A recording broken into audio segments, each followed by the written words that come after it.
დილამშვიდობის ამ 9 იმისის საქმიანი დილას ეთერს ვიწყებთ ტელეპიროლზე BMG-ს გუნდის წევრებთან ერთად.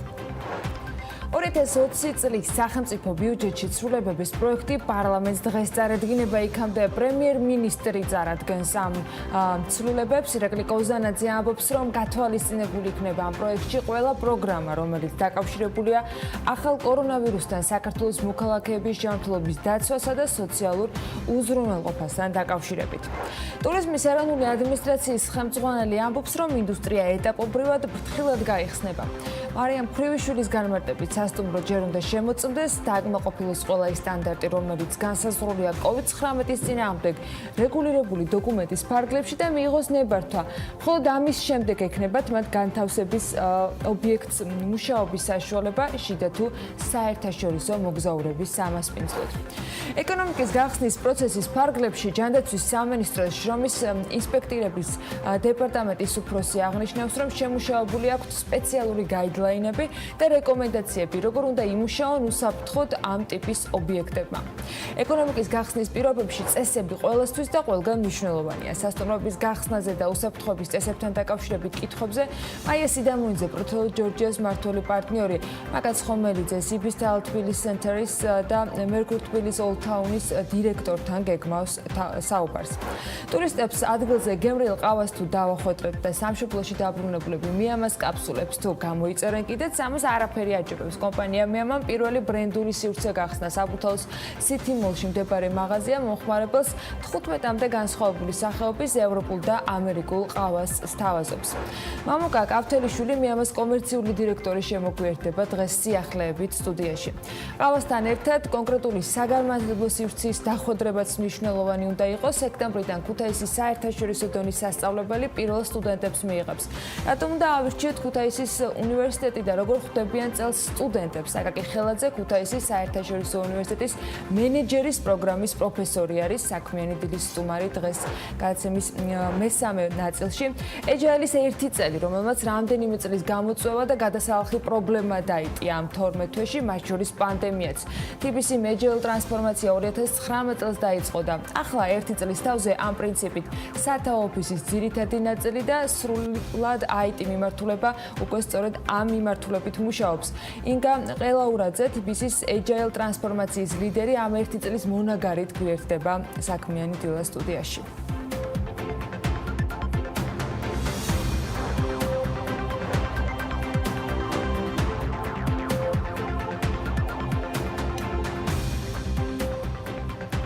მშვიდობისა, საქმიანი დილას ეთერს ვიწყებთ. დღეს სამშაბათია, ტრადიციული მიმოხილვების სტუმრები, თემები და რა თქმა უნდა საინტერესო ამბები გელოდებათ მომდევნო 3 საათნახევრის განმავლობაში. სამშაბათი და 9 ივნისი, ყველას მოგესალმებით, აქვს პატივი, ყავდა ყველას.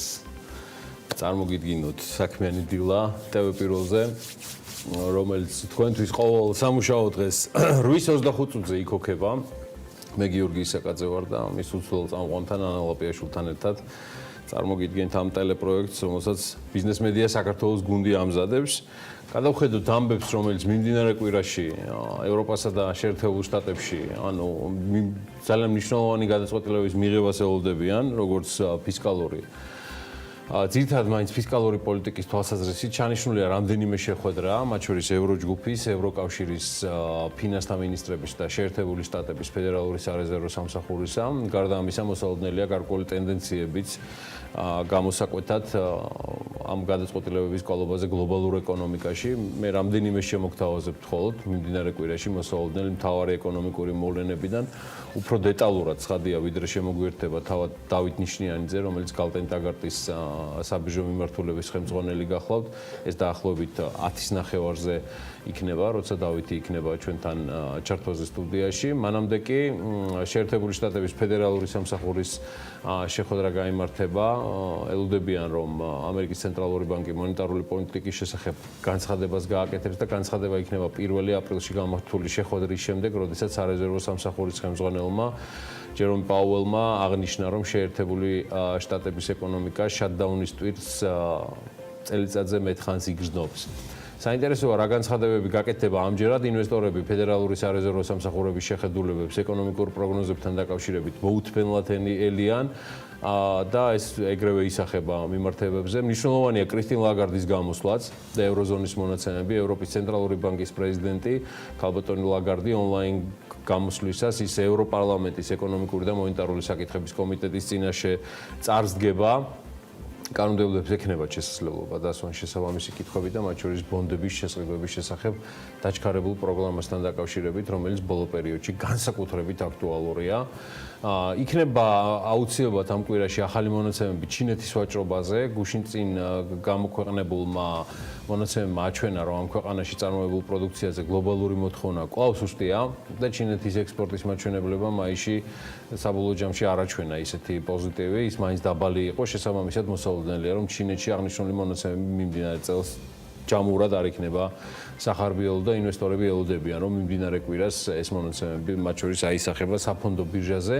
საფონდო ბირჟაზე აისახება და მთავარი თემა იქნება, რაც გუშინ გითხარით, ოპიკი და ნავთობი, ანუ ოპიკმა თავის ნავთობ წარმოებელ მოკავშირეებთან ერთად რამდენიმე დღის წინ მიაღწია შეთანხმებას, ასე ვთქვათ, პინოკიოს სინდრომის ფარგლებში, ამაზე ხვალ მოგიყვებით უკვე ნავთობის წარმოების შემცირების კიდევ ერთი თვითგანხარძლივების შესახებ, რათა გლობალური ნავთობაზარზე ეგრეთ წოდებული შავი ოქროს მოთხოვნა მიწოდების ბალანსი შეინარჩუნონ, რაც ბუნებრივია განსაზღვრავს მის ფასსაც და აღსანიშნავია, რომ 1 მაისიდან ალიანსმა დღეში ნავთობის წარმოება კვლავ 9.7 მილიონ ბარელზე შეამცირა.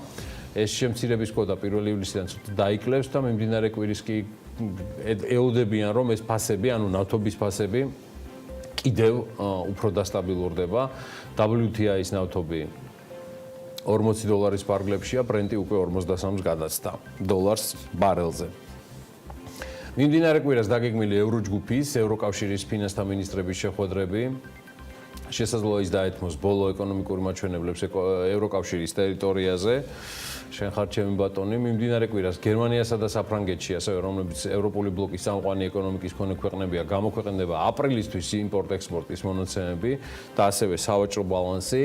გარდა ამისა, ევროზონაში ელოდებიან უმუშევრობის დონის პირველი კვარტლის მონაცემების გამოქვეყნებას, ხოლო იტალიაში ინდუსტრიული წარმოების მაჩვენებელი გახდება ცნობილი.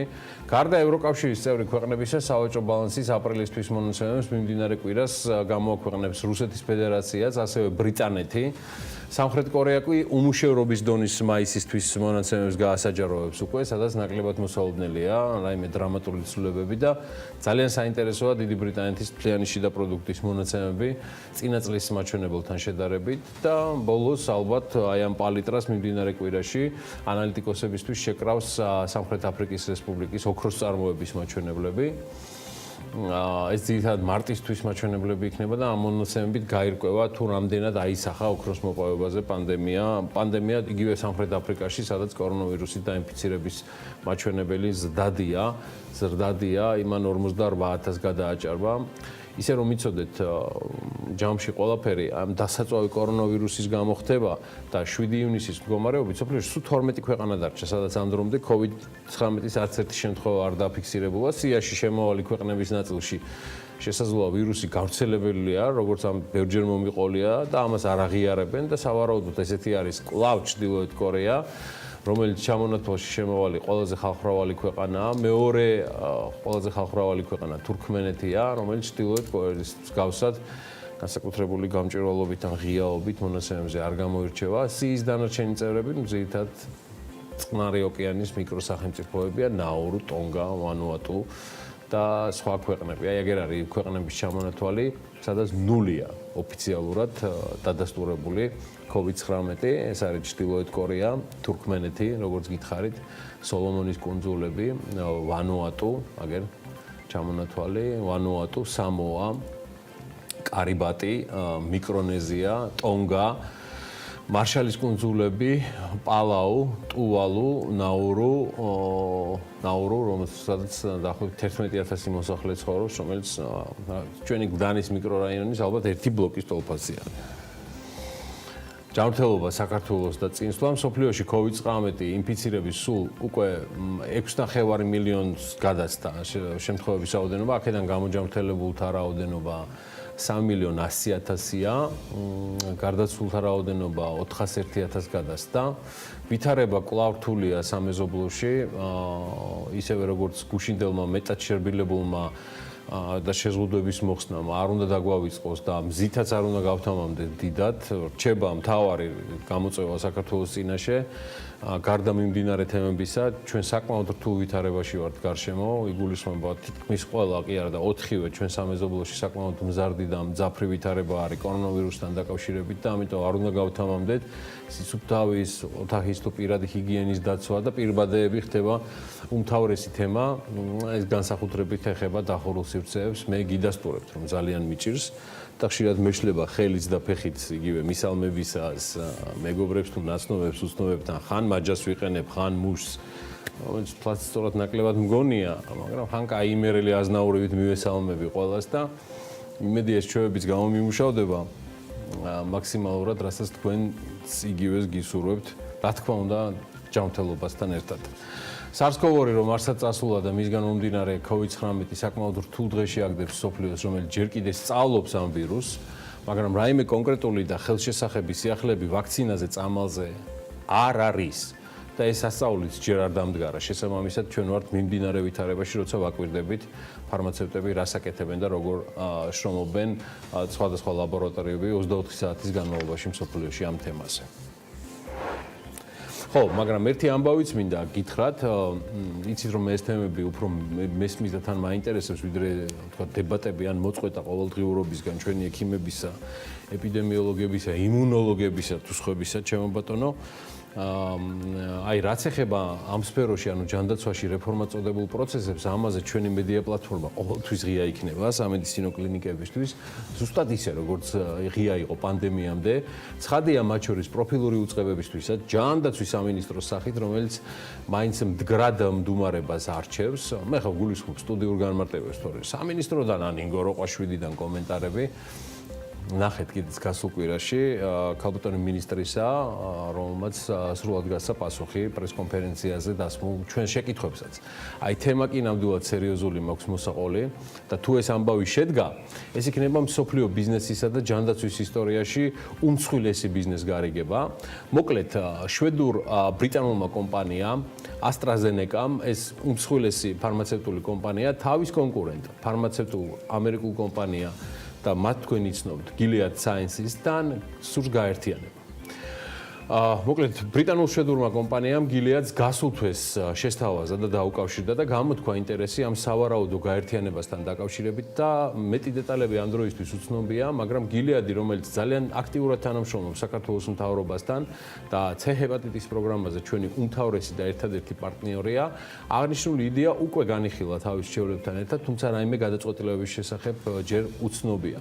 ასევე კომპანიები ფორმალურ მოლაპარაკებებს ჯერ არ აწარმოებენ, თუმცა AstraZeneca, რომლის საბაზრო ღირებულება არც მეტი დანაკლები, ანუ საუბარია ბრიტანულ-შვედურ კომპანიაზე, 140 მილიარდია, დიდ ბრიტანეთში ასევე უმსხვილეს ფარმაცევტულ კომპანიასაც წარმოადგენს და სწორედ აღნიშნული კომპანია აწარმოებს სიმსივნისა და გულის დაავადებების სამკურნალო უმნიშვნელოვანეს მედიკამენტებს.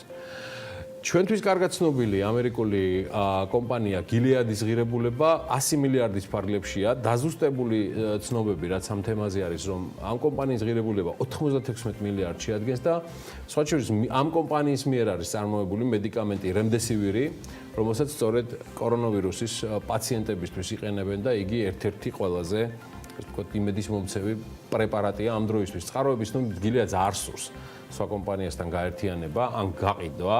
თუმცა განიხილავს პარტნიორობას თავად კომპანიების წარმომადგენლები ამ ინფორმაციას არ ეხმაურებიან, უბრალოდ AstraZeneca-ში განაცხადეს, რომ ისინი მithქმა-მოთქმების ან სპეკულაციების შესახებ არ აკეთებენ კომენტარს და მოკლედ იქითკენ მიდის ამხანაგებო ეს ყველაფერი, რომ ამ პანდემიის გადამკიდე შეიძლება მსოფლიო ჯანდაცვის ინდუსტრიაში რიგით მეორე ან უბრალოდ რიგით მესამე ისტორიული მოვლენის მოსწრე გავხდეთ. ნუ პირველი ცხადია იქნება პანდემია. მეორე საქართველოს ჯანდაცვის სამინისტროს დადგენილებები, განსაკუთრებით 500 მეეცზე და ეს გარიგება თუ შედგა, რომელიც ჯამში ჩვენ მოგვიტანს კომპანიას, რომლის საბაზრო ღირებულება დაახლოებით 230-დან 250 მილიარდ დოლარამდე იქნება. დაველოდოთ მოვლენებს Gilead-ის და AstraZeneca-ს შერწყმის შესაძლებლობასთან დაკავშირებით. რაც შეეხება საქართველოს სატრანსპორტო კვანძებს და ინფრასტრუქტურას, საქართველოს სატრანსპორტო დერეფანში გატარებული ტვირთების მოცულობა არის გაზრდილი. ამაზე თქვათ მდგრადი განვითარების ეკონომიკის სამინისტროს მიმოხილვიდან ხდება ცნობილი. დოკუმენტის მიხედვით იანვარ-აპრილის პერიოდში ქვეყანაში ჯამურად გადაზიდული ტვირთების მოცულობა 12 მილიონ ტონას გადააჭარბა. რაც 2.5%-ით აღემატება გასული წლის 2019-ის მაჩვენებლებს. პირველ ოთხთვეში საქართველოს უმსხვილესი პორტის ფოთის პორტის ტვირთბრუნა 2.700.000 ტონა შეადგინა და ეს მაჩვენებელი წინა წელთან შედარებით უცვლელია. სხვა პორტებში არსებული დატვირთვის მოცულობები კი გაზრდილია. ჯამურად ყველა პორტში დამუშავებული კონტეინერების რაოდენობა 185,000 შეადგენდა, ხოლო ამ ხრივაც ზრდა დაახლოებით 2%-იანია. ფოთის პორტზე არის საუბარი 2.700.000 ტონის გადამუშავებაზე, ყულების ტერმინალი არის საუბარი 600,000 ტონა, ზრდა 50%-იანი, 1.100.000 ბათუმის საზღვაო ნავსადგური, ზრდა 10%-იანი და სუფსა 1.9 კი, აქ ზრდა 25%-იანია. რკინიგზაზე გუშინ გითხარით და კიდევ ერთხელ გეტყვით, რომ გადაზიდული ტვირთების ჯამური მოცულობა 3.600.000-ია, აქ 5.8%-ით მეტია შარშანდელზე, მაგრამ საქართველოს რკინიგზის ტვირთბრუნვის ზრდის მიუხედავად პირველ კვარტალში კომპანია მაინც სოლიდურ ზარალზეა და კომპანიის პირველი კვარტლის ფინანსური ანგარიშგების მიხედვით იანვარ-მარტის განმავლობაში ჯგუფის კონსოლიდირებული შემოსავლები თითქმის 24%-ით კი გაიზარდა 122 მილიონი ლარიდან გამომდინარე, თუმცა გაცილებით და იმაზე მეტი იყო რკინიგზის ხარჯები, რის გამოც კომპანიამ წლის პირველი კვარტალი 163.5 მილიონიანი ზარალით დაამთავრა.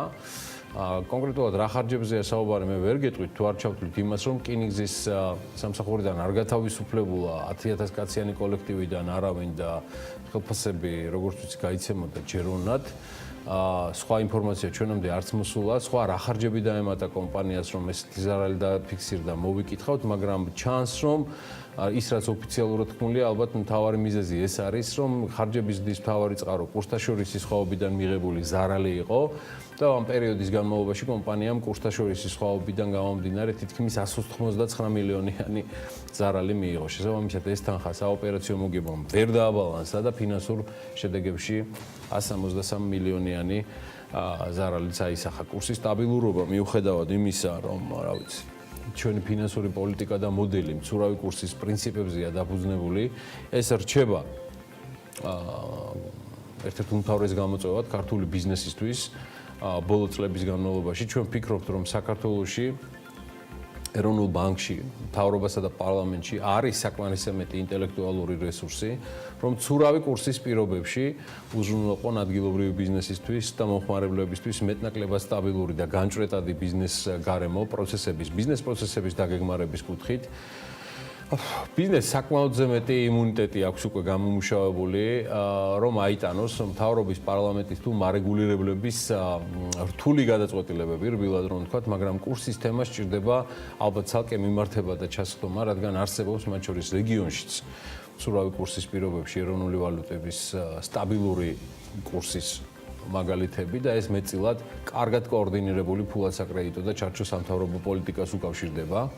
ეს ჯამში ესე რომ ვთქვათ, ვიდრე ჩავშლით და უმთავრეს, როცა ქვეყანაში შემოდის უცხოური ვალუტა და არ შემოდის მხოლოდ გადარიცხვებით, რემიტენსებით ან ტურიზმით, რომელიც არც ერთი იქნება წელს ჭარბად და არც მეორე, არამედ შემოდის ასევე ინვესტიციების სახით, რომელიც COVID-19 პანდემიამდე გაცილებით ადრე დაიწყო მილევად რეჟიმში გადასვლა ბევრი ხმაურიანი თუ უხმაურო მავნებლობების და შეცდომების ფონზე. გადავხედოთ ვითარებას თურქეთის ეკონომიკაშიც. თურქეთის სახელმწიფო ხაზინა მაისის თვეში 9 მილიარდ 700 მილიონი ლირის, ეს საუბარია თითქმის მილიარდ ნახევარ დოლარზე, დეფიციტი დააფიქსირა. ფინანსთა სამინისტროში ადასტურებენ ამ ინფორმაციას და სახელმწიფო ხაზინაში შესულმა შემოსავლებმა გასულ პერიოდში 75 მილიარდ ლირას გადააჭარბა. დანახარჯება, მათ შორის საპროცენტო გადახდებმა კი 85 მილიარდ 300 მილიონს მიაღწია. რაც შეეხება არასაპროცენტო დანახარჯებს, ამ თანხამ 76 მილიარდ 200 მილიონი ლირა შეადგინა და 1 მილიარდი ლირის ოდენობის დეფიციტი შექმნა პირველად ბალანსში. გარდა ამისა, სახელმწიფო ხაზინაში თურქეთზეა საუბარი, მაისის თვეში შევიდა 300 მილიონი ლირის ოდენობის თანხა პრივატიზებიდან და ფონდებიდან და მათ შორის არის ლიცენზიების გადასახადები, მიწის გაყიდვით მიღებული შემოსავლები და სხვა. აღსანიშნავია, რომ მაისის ბოლოს დოლართან მიმართებით ლირის გაცვლითი კურსი დაახლოებით 6.82-ზე იყო, ინფლაცია კვლავაც ორნიშნა არის, საკმაოდ მაღალია და ერთ-ერთი ყველაზე მაღალი ვოლუტილობა ფიქსირდება რეგიონში თურქეთის რესპუბლიკის სახით. სხვათა შორის, არ ვიცი იცით თუ არა, მაგრამ ახალი პრემიერ-მინისტრი ყავს ბელორუსეთს და მისი სახელია რომან გოლოვჩენკო, დიახ, სხვათა შორის ეს ბატონი ბელორუსეთის სამხედრო სამრეწველო კომპლექსის კურატორი იყო ლუკაშენკოს იერარქიაში და გამოირჩევა განსაკუთრებული კავშირებით ჩინელ და არაბი იარაღის ლობის ჯგუფებთან და საქმიან წრეებთან. ბატკომ არ დააყოვნა და გასცა დავალება მასეთ, რომ მაქსიმალურად შეამციროს ბელორუსეთის დამოკიდებულება რუსეთის ფედერაციაზე. დიახ, ბელორუსეთის დამოკიდებულება რუსეთის ფედერაციაზე, რისთვისაც იდეალური კანდიდატურა სწორედ გოლოვჩენკოა, რომელიც ბოლო წლებში პირადად იყო დაკავებული ბელორუსეთისთვის ალტერნატიული ბაზრების მიბმით რუსეთისგან ესეთი მაქსიმალური დისტანცირებით, სხვათა შორის ნავთობისაც და იარაღის სფეროებშიც.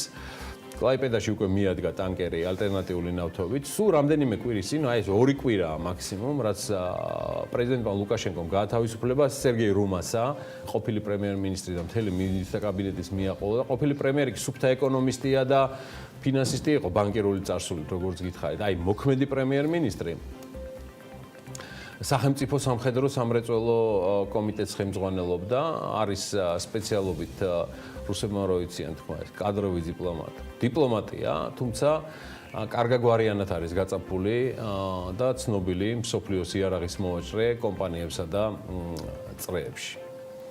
ესეთი ახალი პრემიერ-მინისტრი ყავს ბელორუსეთს და არ ვიცი ხა მიულოცეს თუ არა ინგოროყას ქუჩიდან ახალ პრემიერს არჩევა, ამას დიდი მნიშვნელობა ჯამში არ აქვს და გაცილებით მეტი მნიშვნელობა ექნებოდა ბელორუსეთთან დათქმულ ეკონომიკური კავშირების მეტად გაღრმავებას, რაც ლუკაშენკოს საქართველოში ჩამოსვლას და დადებულ უამრავ ხელშეკრულებას თუ ქარს გატანილ პროექტებს უკავშირდება, პანდემიას აქაც ვერავინ ვერ მიიზეზებს.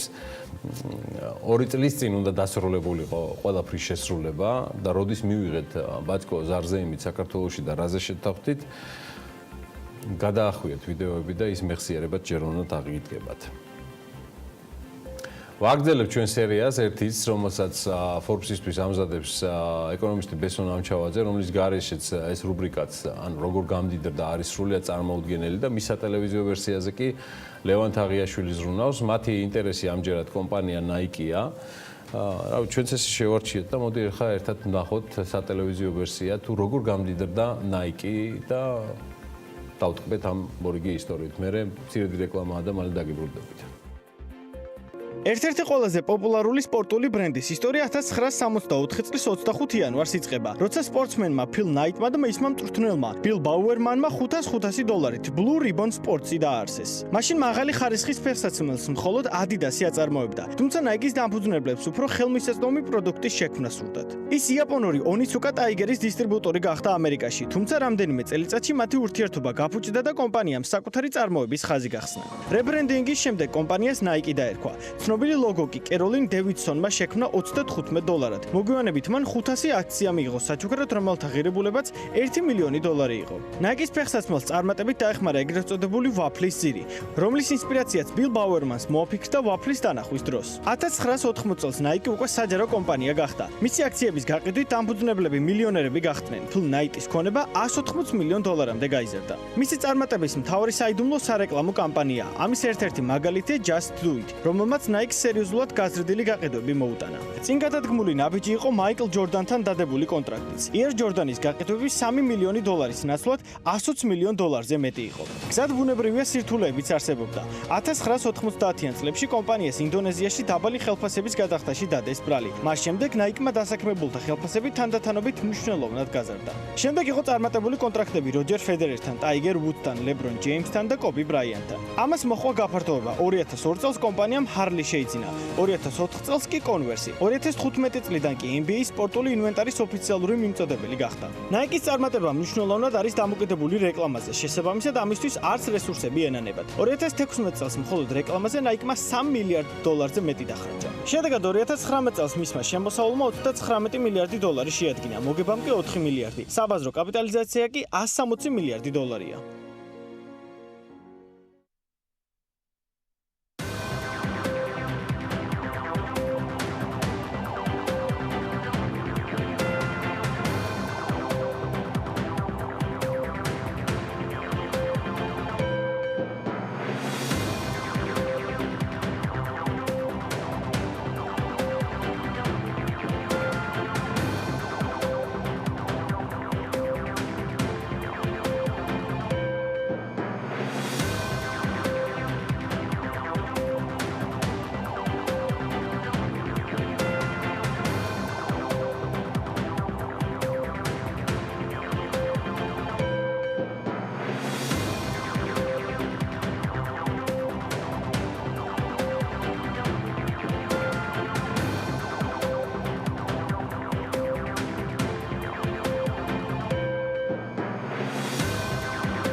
გადაცემის სპონსორია სამშენებლო სარემონტო მასალების მეგაცენტრი გლობა.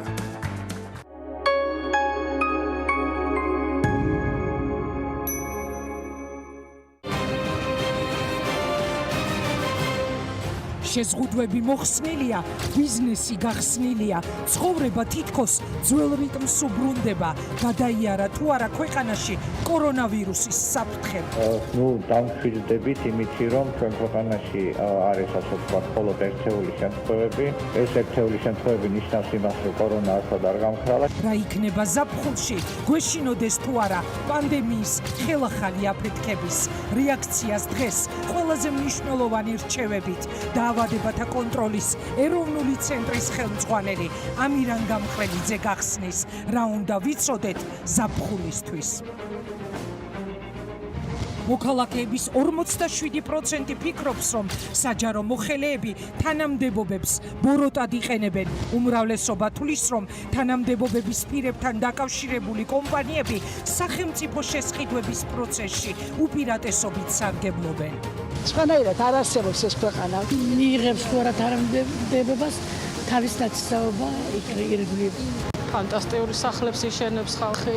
კორუფცია რომ დღეს მძვინვარებს, მაგას ორი აზრი არ არის. 47%-ის აზრით არ ხდება კორუფციის შემთხვევების სათანადოდ გამოძიება მაშინ, როდესაც საქმე მაღალი თანამდებობის პირებს ან მმართველ პარტიასთან დაკავშირებულ გავლენიან ადამიანებს ეხება. გამოკითხულთა 41%-ის თქმით, ხელისუფლება ხელსაფარებს კორუფციაში ჩართულ პირებს. ეს საერთაშორისო გამჭვირვალობის დასკვნა. ზოგიერთ ბიზნესს ფარველობს ხელისუფლება და ამის კონკრეტული მაგალითები არსებობს. არის თანამდებობებზე ისეთი პირები, რომლებიც არ უნდა იყოს რა უბრალოდ ნაცნობობით და პარტიულობით არიან მოხვედრილები. ღარიბი ქვეყანა და კორუფცია, უმუშევრობა და კორუფცია.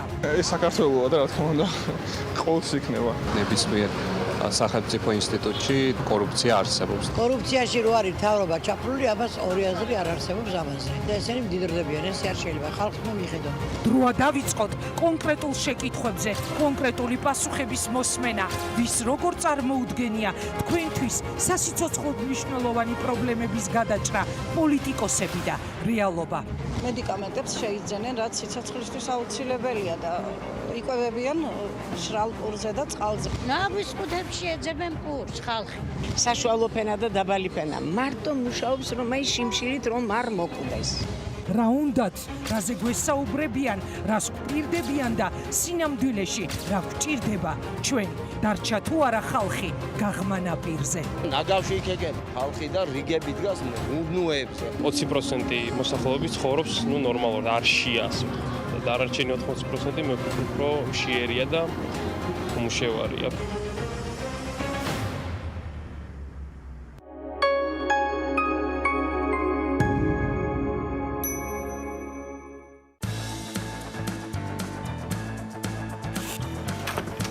გადაცემის სპონსორია სამშენებლო სარემონტო მასალების მეგაცენტრი ნოვა.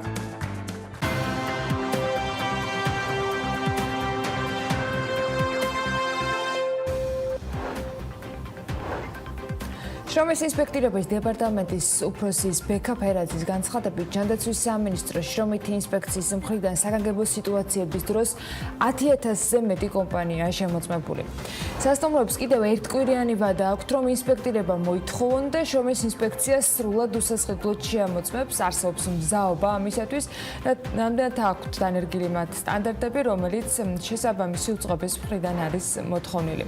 კერძო სექტორი ძალიან დინამიურად ადაპტირდება იმ რეალობასთან, რაც გულისხმობს მოთხოვნა მიწოდების პრინციპს. ეს ეკონომიკის და მდგრადი განვითარების სამინისტროს ტურიზმის ეროვნული ადმინისტრაციის ხელმძღვანელმა მთავრობის ადმინისტრაციაში გამართულ ბრიფინგზე განაცხადა.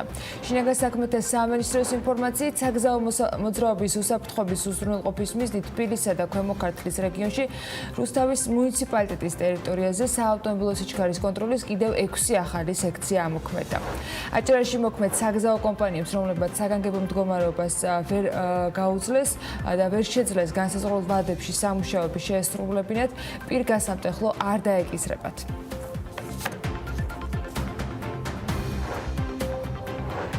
დილიდან კალორიების თვალს ვიწყებ და საქართველოში გაფრინდითო ასეთი იყო ლატვიური ავიაკომპანია Air Baltic-ის საკუთარი ბლოგით მომხმარებლებისათვის საქართველოში მოგზაურობისაკენ მოწოდება. ქვეყანაში მოგზაურობისას ავიაკომპანია ვიზიტორებს კახეთის, მდინარე ალაზნისველის, სვეტიცხოვლის და სიღნაღის მონახულებას ურჩევს. Air Baltic-ი საქართველოში მოგზაურობის მსურველებს ამავე დროს გაუწევს რეკომენდაციას, რომ დაივიწყონ სწორედ კალორიების თვალ და აუცილებლად დააგემოვნონ როგორც ქართული ღვინო, ასევე კერძები.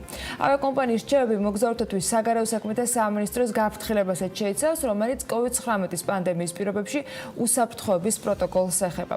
და აქვე შეხსენებისათვის, რომ ადგილობრივ დამსვენებელს და ტურიზმზე, ასევე ჩვენს ჩვევებზე დავისვენოთ საქართველოში და მიიჩნევებზე გაუგებარი მიმართულებებით ობიექტებისაკენ, არ დავისვენოთ საზღვარგარეთ, ფლად ქვეყნის პირველი პირი ზრუნავდა და ასახელებს ქვეყნებს, სადაც ეიმედება, რომ ტურისტები ჩამოვლენ და მოინახულებენ სამშობლოს. ისრაელი, ბალტიისპირეთის ქვეყნები, ავსტრია, საბერძნეთი, ეს მხოლოდ ნაწილია, საიდანაც საქართველოს პირველ ტურისტებს ელოდება. ცოტა ხნის წინ პრემიერ-მინისტრმა გახარიამ ქუთაისში ტურიზმის სექტორის წარმომადგენლებთან გამართული შეხვედრის დაწყებისას ამასთან დაკავშირებით კიდევ ერთხელ ისაუბრა.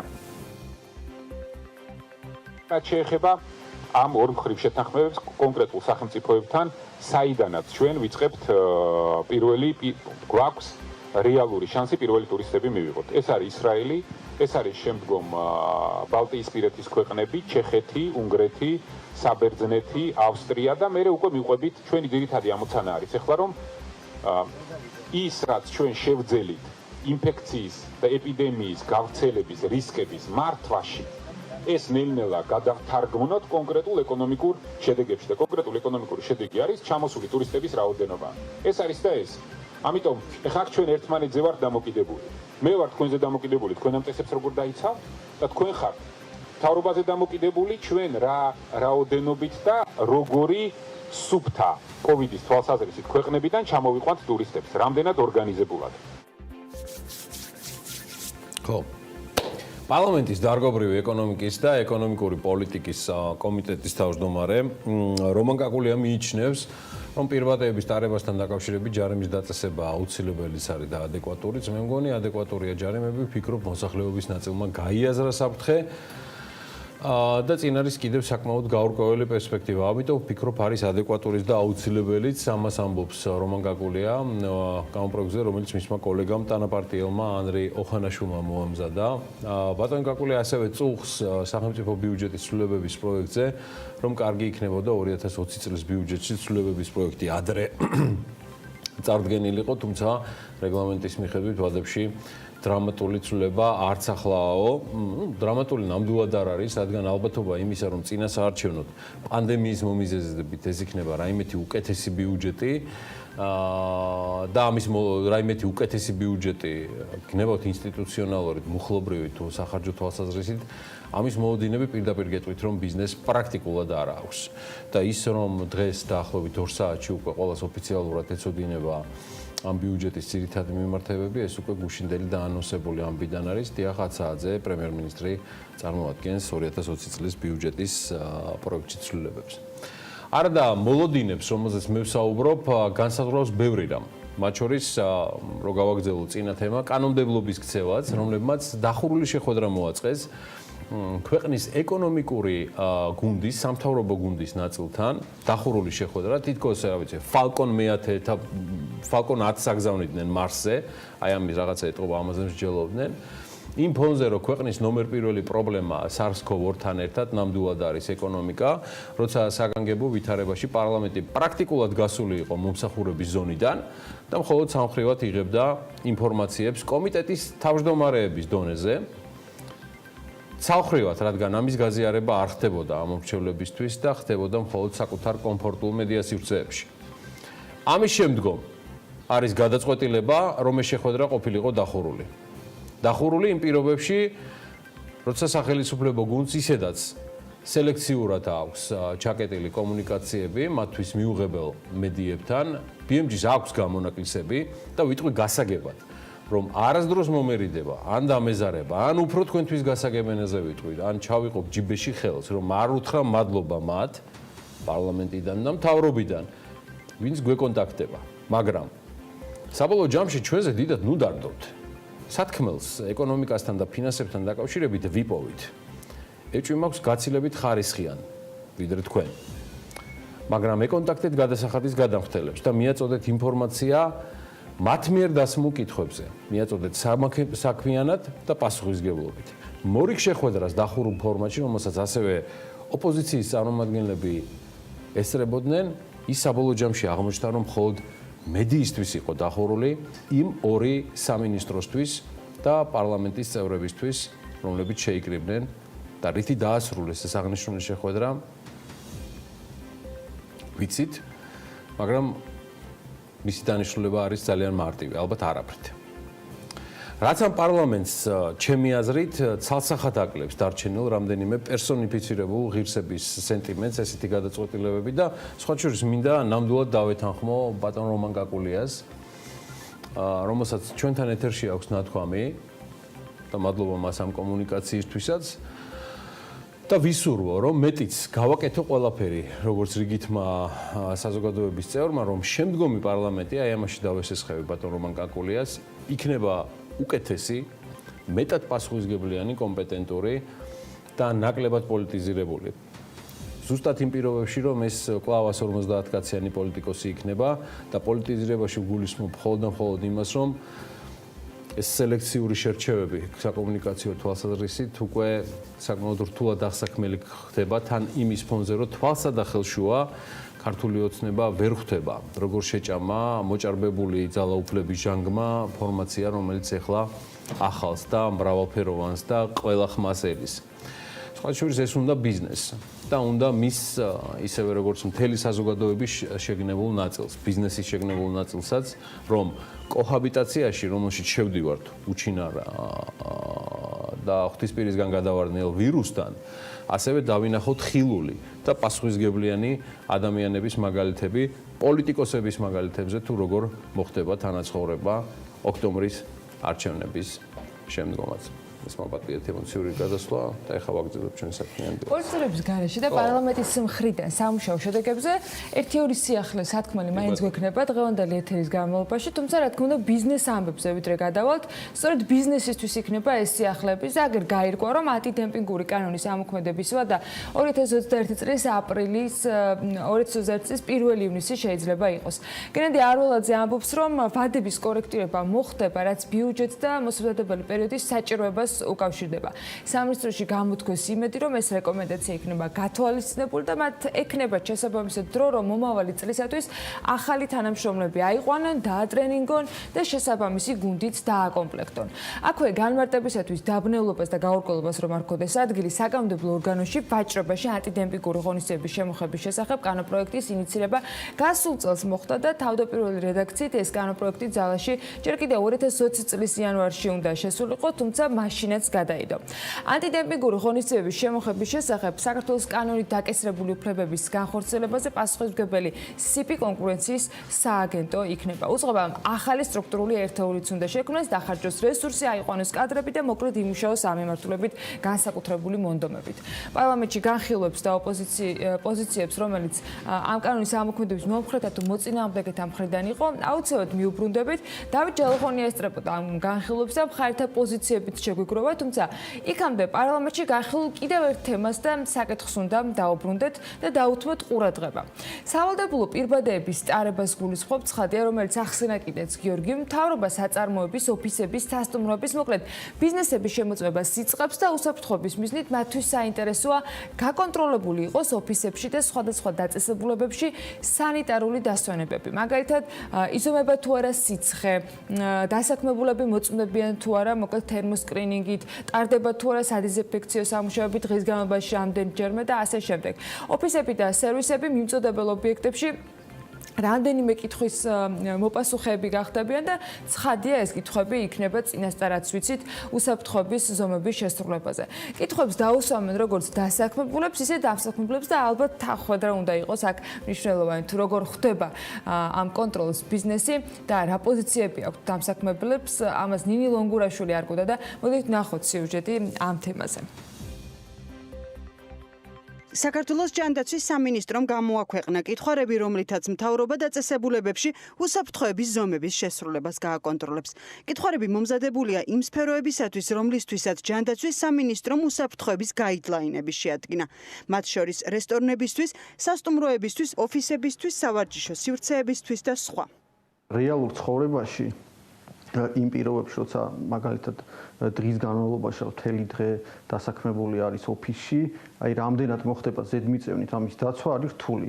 რაც რეგულაციებია წარმოდგენილი მეტნაკლებად ყველას ასე ვთქვათ ვეთანხმებთ, ჩვენც ამ სერვისს ვაწვდით კომპანიებს, თუმცა ჩვენც როგორც სერვისის მიმწოდებლები ვხედავთ იმ პრობლემებს, რომ ვთქვათ იგივე რაღაც განიავების და ჰაერის ვთქვათ საერთოდ დაკავშირებული, რომელიც ოფისებშია, ასე ვთქვათ ამის ცოტა პრობლემატურია, ბევრი მაგალითად ბევრი ოფის საერთოდ არ აქვს გარეთ ფანჯრები და ვთქვათ შიგნით არის მხოლოდ რაღაცა შიდა კონდენსირების იმედზე დარჩენილი და ასე ვთქვათ ესეც გარკვეულწილად რეალობაც არ არის ისეთი, რომ ჩვენ ამ რეგულაციების დაკმაყოფილება რაღაცა მარტივად შევძლოთ. ბიზნესის წარმომადგენლები საქმიან დილასთან საუბარში უსაფრთხოების ზომების შემოწმებას დადებითად აფასებენ, თუმცა არ იციან ვინ შეამოწმებს სამუშაო სივრცეებს და რა მიზანი ექნება აღნიშნულ კონტროლს.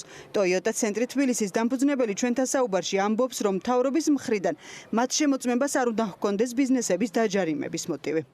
ის იქნება რომ გამოვალინო ვიღაცა დააჯარიმოს ზედმეტად თუ ის რომ აიცილო თავიდან რაღაცა კიდე განმეორება.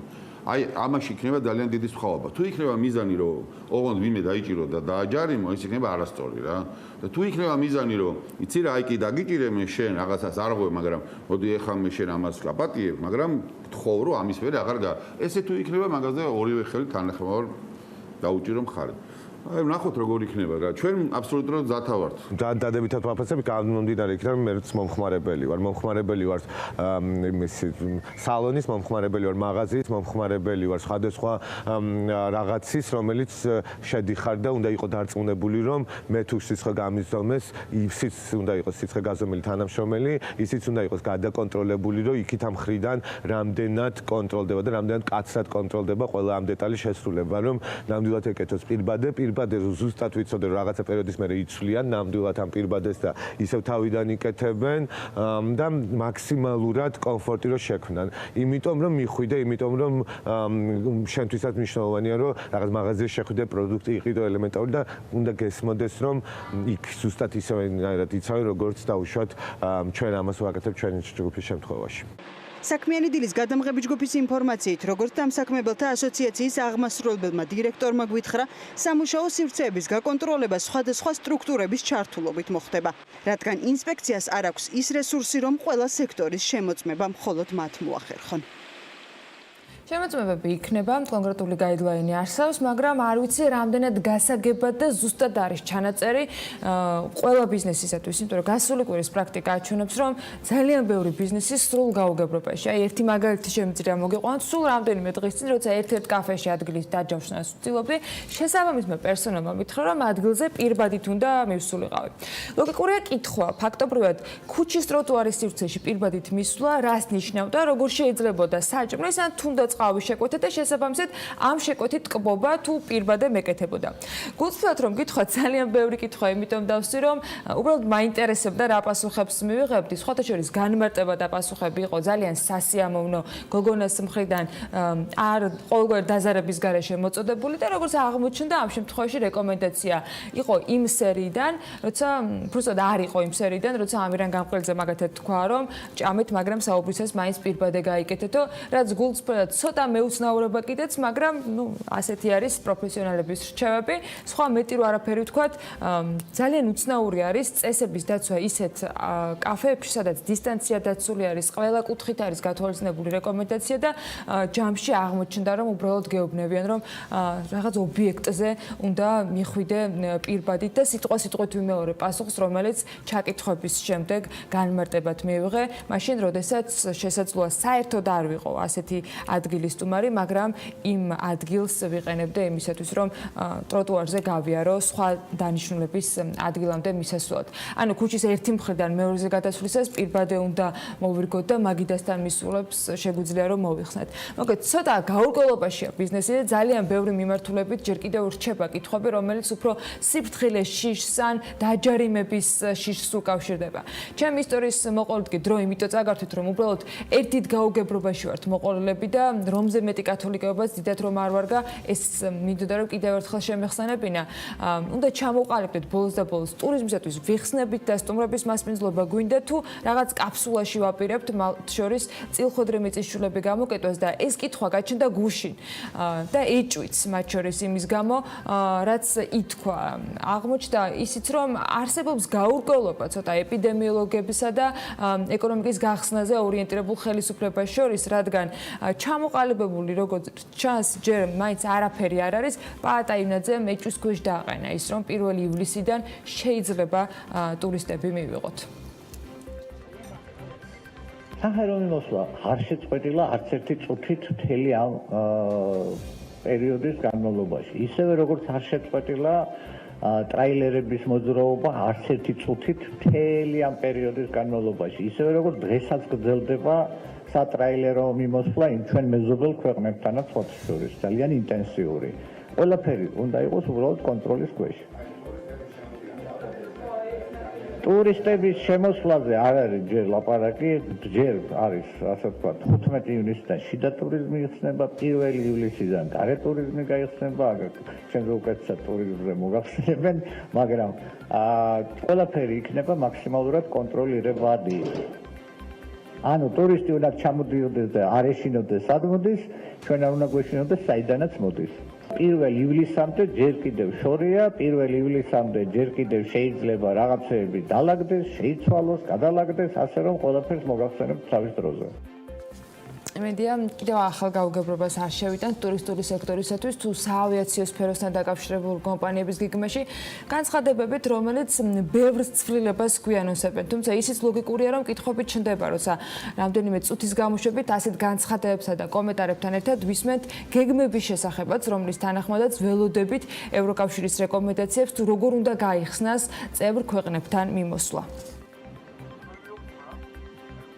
ჩვენი მისია არის, რომ ეს უსაფრთხოების ინდექსი არათუ შევინარჩუნოთ, არამედ გავაძლიეროთ. ერთი, აქედან გამომდინარე ჩვენ მივყვებით ეტაპობრივად, მოგეხსენებათ, რომ მიმდინარეობს ქვეყნებს შორის უსაფრთხო დერეფნების ფორმატით თანამშრომლობა და მოლაპარაკება. პირველ რიგში ჩვენ ასევე ვსაუბრობთ, რომ ქვეყნების ჩამონათვალიც იქნება ეტაპობრივად გადახედული, ეტაპობრივად გაიხსნება სხვადასხვა ქვეყნებთან და მთავარი კრიტერიუმი თუ როგორ და რა პრინციპით მივდივართ, ეს არის მეორე ქვეყანაში არსებული ეპიდმდგომარეობა.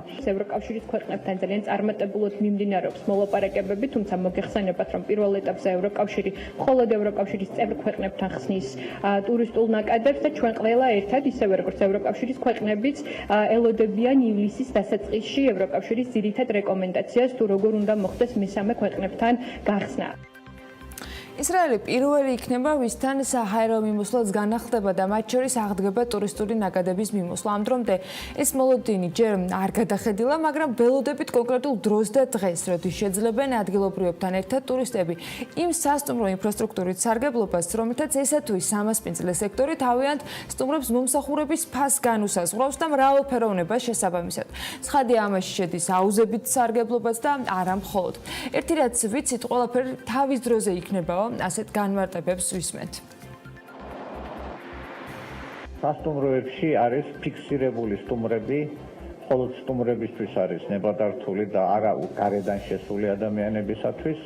ასევე რა თქმა უნდა, ცოტა ხანში ყველაფერი ერთად ვერ გაიხსნება. მოდით ამაზე შევთავაზოთ. ხო, უნდა იყოს რაღაცა რიგითობა დაცული, ისედაც ქვეყანაში საკმაოდ დაჩქარებული ტემპით მოხდა აქტივობების გახსნა სხვადასხვა ბიზნეს სექტორისა, ხო? რა თქმა უნდა, გაიხსნება ისაუზებით, მაგრამ იქაც იქნება, ასე ვთქვათ, შესამუშავებელი გარკვეული წესები განსხვავებული, იმიტომ რომ სასტუმროში არის ფიქსირებული ადამიანები, ვინც არიან ამ სასტუმროს, ასე ვთქვათ, დამსვენებლები, ხო? რეაუზებზე ადამიანები შედიან, ასე ვთქვათ, ქუჩიდანაც, ხო? ამიტომ ეს არის დასარეგულირებელი იქნება. როდის დადგება ეს დრო, ან კონკრეტიკა ჯერ არ გვაქვს, როცა ყველას ექნება უფლება, რომ ისარგებლოს ამა თუ იმ აუზით. რაც ვიცით და რა ამბებით BMG-ის გუნდის წევრების დახმარებით მოგივდოდეთ, ეს უკვე ბიზნეს ამბებს უნდა გაგაცნოთ და მოდით დავიწყოთ სიახლეები მithumetes მრავალფეროვანი გვაქვს. შრომის ინსპექტორების დეპარტამენტის უფროსი ამბობს, რომ ღია და დახურული ტიპის აუზებთან დაკავშირებით სწორედ სპეციალური პროტოკოლი უახლოეს მომავალში შემუშავდება. ბექა ფერაძის ინფორმაციით, ჯანდაცვის სამინისტროს შრომითი ინსპექციის მხრიდან საგანგებო სიტუაციების დროს 10,000-ზე მეტი კომპანია ყავს შემოწმებული. კომუნიკაციების მარეგულირებელმა კომისიამ გასულ წელს კომუნიკაციებსა და სამაუწყებლო სექტორის რეგულაციებიდან 8,700,000 ლარის შემოსავალი მიიღო, რადიოს სიხშირული სპექტრის და ნუმერაციის რესურსით სარგებლობიდან კი მიღებული შემოსავალი 3,400,000 ლარს შეადგენს.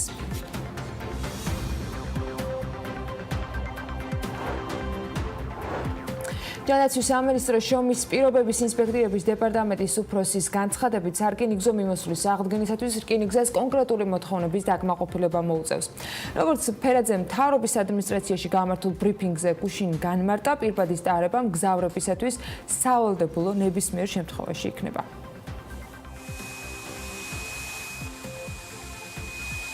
შრომის ინსპექციის თანამშრომლები უკვე საჩვენებელ ვიზიტზე არიან წასული და ამოწმებენ რკინიგზას. პროტოკოლები შემუშავებული არის რკინიგზის მიმართულებით. პირბადის ტარება არის სავალდებულო, მაგრამ აქ ვინაიდან გვაძლევს და არის იმის შესაძლებლობა, რომ სპეციალური ულტრაისფერის სხივებით და შესაბამისი ვენტილაციის გამოყენებით იყოს მეტი პრევენცია შესაძლებელი. ეს არის მოთხოვნადი, ბუნებრივია და იქნება რეალიზებული და ეტაპობრივად მოხდება სარკინიგზო მიმოსვლის აღდგენაც. თავის მხრივ საქართველოს რკინიგზაში ამბობენ, რომ მთავრობის დადგენების თანახმად მიმოსვლა 15 ივნისიდან განახლდება და იქვე განმარტავენ, რომ მზად არის კომპანიამ მგზავრების უსაფრთხო გადაყვანის და ჯანმრთელობის დაცვის სამინისტროს მიერ დაწესებული რეგულაციების შესრულებისთვის. გუშინ ითქვა, რომ მატარებლის ვაგონები ჯანმრთელობისა და სოციალური დაცვის სამინისტროს წარმომადგენლებმა უკვე დაათვალიერეს და იქვე იყო განმარტება, რომ რკინიგზა ყველა რეგულაციას ზედმიწევნით ასრულებს და მზად არის მგზავრთა გადაყვანა თავის მხრივ აღადგინონ.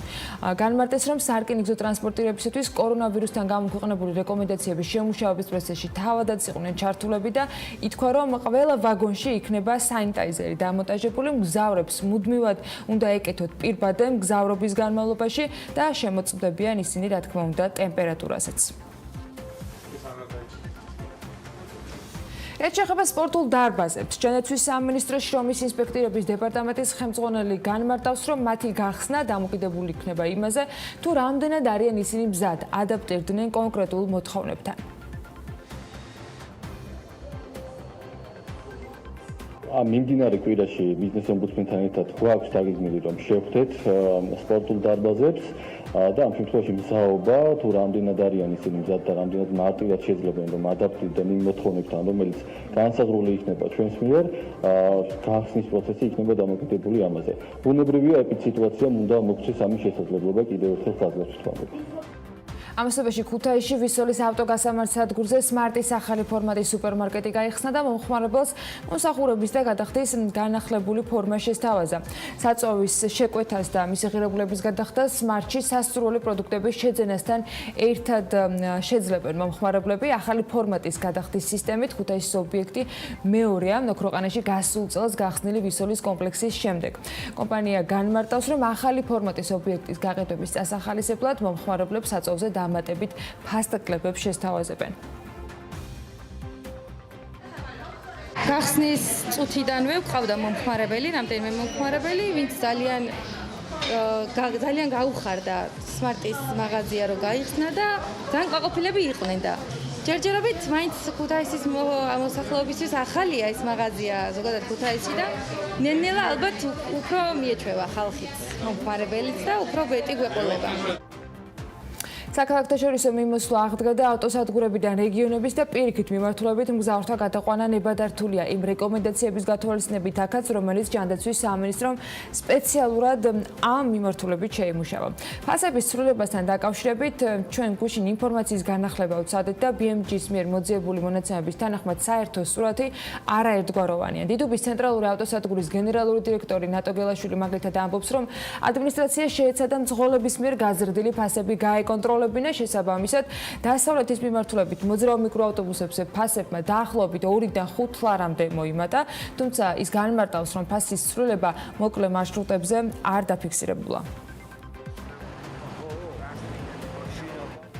მეტროსადგურ გოცირიძის რეკონსტრუქციას თავის თავზე აზერბაიჯანული კომპანია კაიზენის ფილიალი აიღებს. კომპანია ტენდერში გამარჯვებულად გამოაცხადეს და მასთან 18 ივნისამდე 3.200.000 კონტრაქტის გაფორმება იგეგმება. ამ გადაწყვეტილებას წინ დავების საბჭოში განხილვა უძღოდა და ტენდერში კიდევ ერთი კომპანია ბრიტანია კონსტრაქშენი იღებდა მონაწილეობას. მეტროსადგურის რეკონსტრუქციისათვის რამდენიმე ტენდერი იყო გამოცხადებული, თუმცა შედეგი საკმაოდ გვიად დადგა. საერთაშორისო მოგზაურებისათვის სავალდებულო 14 დღიანი კარანტინის მიუხედავად Ryanair ბრიტანეთში ფრენებს არ აჩერებს, ეს კომპანიის ხელმძღვანელმა თქვა და იქვე განმარტავს, რომ Ryanair 1 ივლისიდან ყოველდღიურ რეჟიმში 1000-ობით ფრენას შეასრულებს პორტუგალიის, ესპანეთის, იტალიის და საბერძნეთის მიმართულებით. ახალი რეგულაცია ბრიტანეთში ძალაში უკვე შევიდა. ყველა ადამიანი, რომელიც ქვეყანაში ჩავა, ვალდებულია 14 დღიანი თვითიზოლაცია გაიაროს, როგორც საჰაერო, ასევე სახმელეთო და სასაზღვრო გზით ჩასული მგზავრები. მათ შორის დიდი ბრიტანეთის მოქალაქეები იქნებიან ვალდებულები, რომ წარადგინონ მისამართი, სადაც ისინი თვითიზოლაციას გაევლიან და წესების დაუცველობის შემთხვევაში ისინი 1000 ფუნტამდე სტერლინგით დაჯარიმდებიან. ამ რეგულაციის თანახმად მათთან დაკავშირება ნებისმიერ დროს უნდა იყოს შესაძლებელი და 14 დღის განმავლობაში მათ საკვების და სხვა საჭირო ნივთების შესაძენად გასვლაც კი აეკრძალებათ. კორონავირუსით გამოწვეული ეკონომიკური კრიზისის და საერთაშორისო ტურიზმის შეწყვეტის გამო ონლაინ მოგზაურობის პლატფორმა Airbnb აცხადებს, რომ მათი მასპინძლების ნაწილი ქონების გაყიდვას გეგმავს. CNN წერს ამასთან დაკავშირებით და აღნიშნავს, რომ როგორც ონლაინ მოგზაურობის პლატფორმა წერს, უძრავი ქონების მფლობელები კრიზისულ მდგომარეობაში აღმოჩნდნენ და ბოლო 3 თვის განმავლობაში ჯამურად ძალიან დიდი შემოსავალი დაკარგეს. Airbnb-ის განცხადებით, მსგავს გადაწყვეტილებას მათი მასპინძლები იმიტომ იღებენ, რომ გაუქმებული შეკვეთების ტექნიკური ხარჯების, იპოთეკური სეზღების და გადასახადების გამო ყოველთვე $1000 ზარალობენ. Airbnb მთელი ძალისხმევით ცდილობს კომპანიის პარტნიორი მასპინძლების მხარდაჭერას და ამისთვის $250 მილიონი გამოიყო. ასევე $17 მილიონი იმ მასპინძლებისათვის დაიხარჯება, ვისაც ჯავშნები გაუქმდათ COVID-19 პანდემიის პერიოდში, თავად კომპანია წერს ამასთან დაკავშირებით განცხადებაში.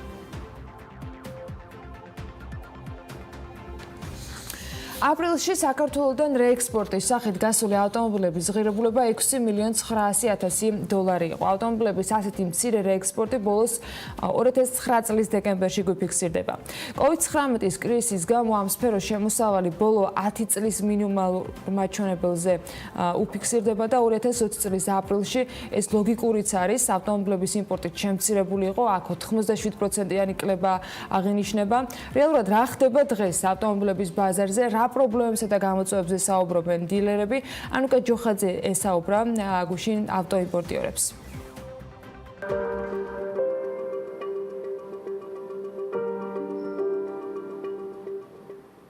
საკმაოდ მძიმეა ჩვენი სექტორისთვის ეს კრიზისი, თან კიდე ბუნდოვანია როგორ გაგრძელდება და რა იქნება მომავალში და ანუ მაქსიმალურად ვცდილობთ რომ ფუნქციონირება გავაგრძელოთ ისე რომ მომხმარებლისთვისაც და ჩვენი თანამშრომლებისთვისაც იყოს ხელსაყრელი და სარფიანი. გაყიდვები კომპანიას დღეის მდგომარეობით შემომცირდა 55%-ით. მოგეხსენებათ რომ 3 თვე საერთოდ ანუ ავტომობილის გაყიდვებს ვერ ვახორციელებდით და მხოლოდ მიმდინარე კონტრაქტებს ვემსახურებოდით, რაც ბუნებრივია ციფრებზე აისახა. ვფიქრობთ, რომ ეს ტრენდი გაგრძელდება წლის ბოლომდე, იმიტომ რომ როდესაც ეკონომიკა ჩვეულ რიტმში განაგრძობს მუშაობას, ჩვენს ინდუსტრიას იმ მომენტიდან ჭირდება დაახლოებით 5-6 თვე, რომ დაუბრუნდეს ჩვეულ რიტმს. მნიშვნელოვანი პრობლემა, რაც შეიქმნა ავტომობილების გაყიდვების მიმართულებით, არის ის, რომ ხელმისაწვდომობა ავტოკრედიტზე და ლიზინგზე ამ პერიოდში საკმაოდ შეზღუდული იყო, რაც ბუნებრივია მომხმარებლებს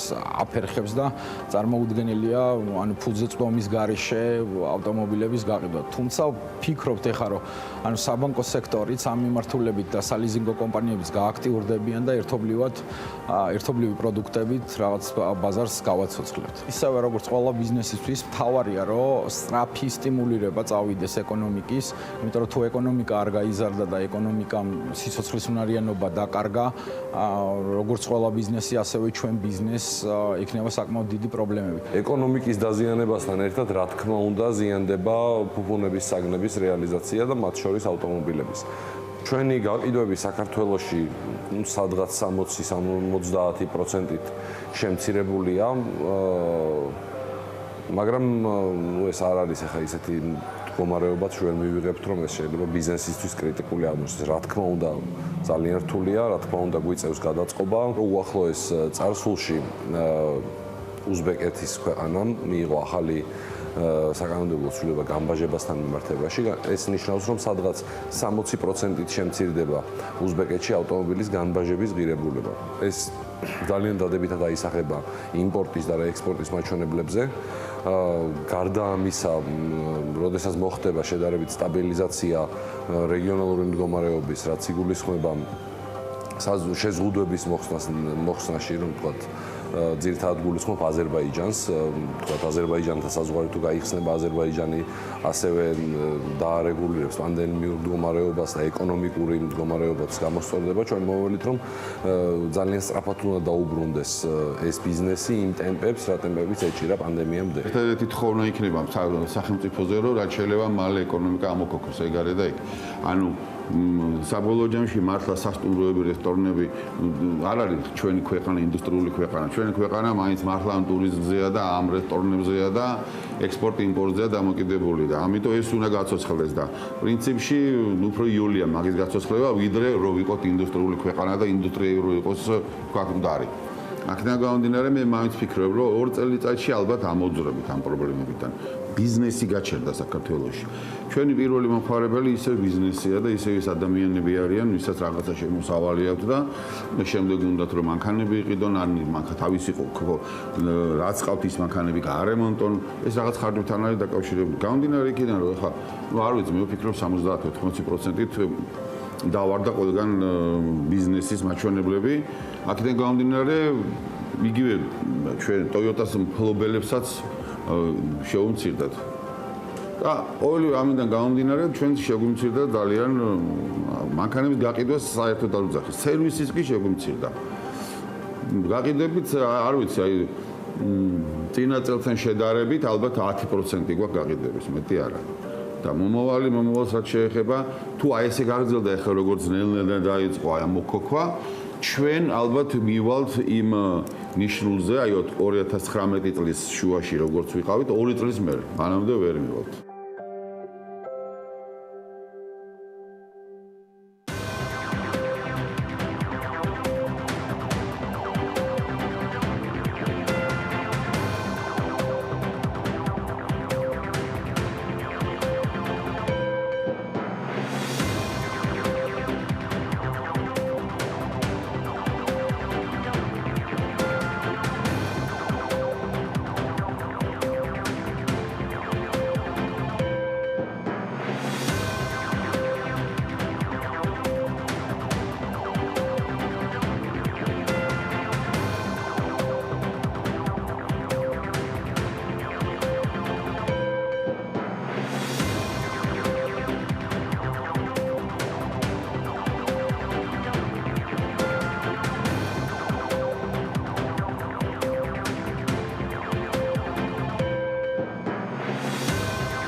გადაცემის სპონსორია სამშენებლო სარემონტო მასალების მეგაცენტრი ნოვა.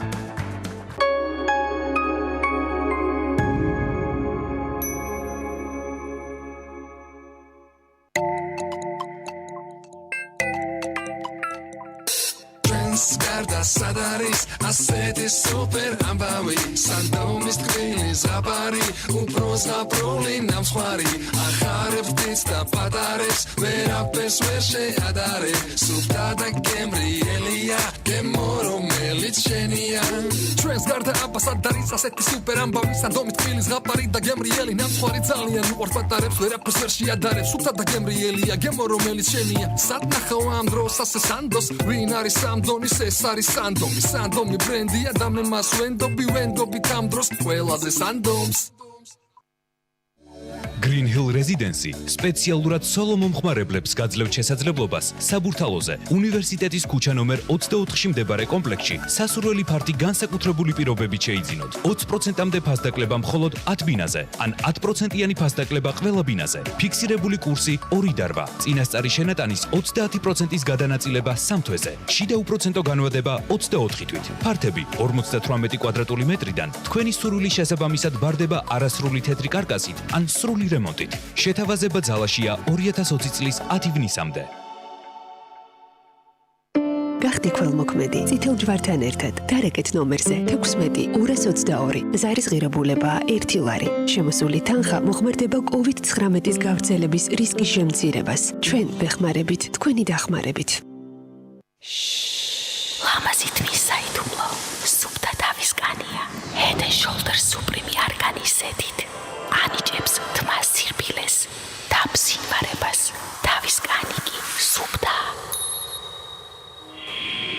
ჩემი საიდუმლო Head and Shoulders Supreme-ია ბათუმში NBG Beach პანორამაში მაისის გრანდიოზული ფასდაკლება დაიწყო. იხდით მხოლოდ წინასწარ 1000 ლარს. დარჩენილი თანხის გადახდისას გეძლევათ შანსი 36 თვეზე უპროცენტოდ გადაინაწილოთ. ბინების ზღვის და მთის ხედებით, კეთილმოწყობილი ეზო, საბავშვო ინფრასტრუქტურა, ფიტნეს დარბაზი, გასართობი ცენტრები, კაფე, რესტორნები და პანორამული აუზი სახურავზე. NBG პანორამა, თქვენი ზღვისპირა აპარტამენტი.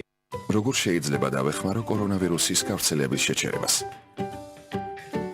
დახველებისა და დასამენების დროს დაიფარეთ ცხვირი და პირის ხრუ იდაყვით, ან ქაღალდის ხვირსახოცით. მაშინვე გადააგდეთ გამოყენებული ხვირსახოცი და დაიბანეთ ხელები. არ შეეხოთ სახეს, პირს, ცხვირს, თვალებს.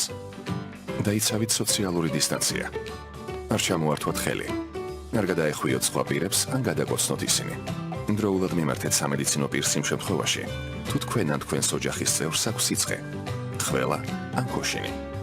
გაწმინდა ზედაპირები, რომელსაც შეიძლება შეხება ჰქონდეს ვირუსთან და ზოგადად, უფრო ხშირად გაწმინდა ზედაპირები, განსაკუთრებით საზოგადოებრივი თავშეყრის სივრცეებში.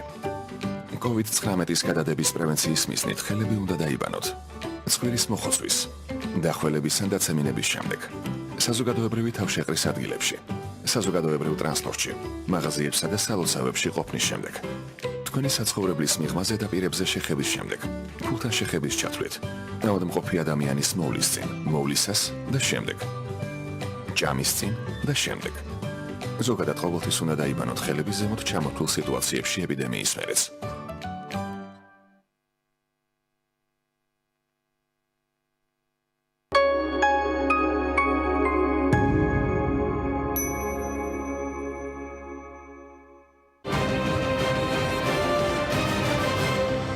შეზღუდვები მოხსნილია, ბიზნესი გახსნილია, ცხოვრება თითქოს ძველ რიტმს უბრუნდება.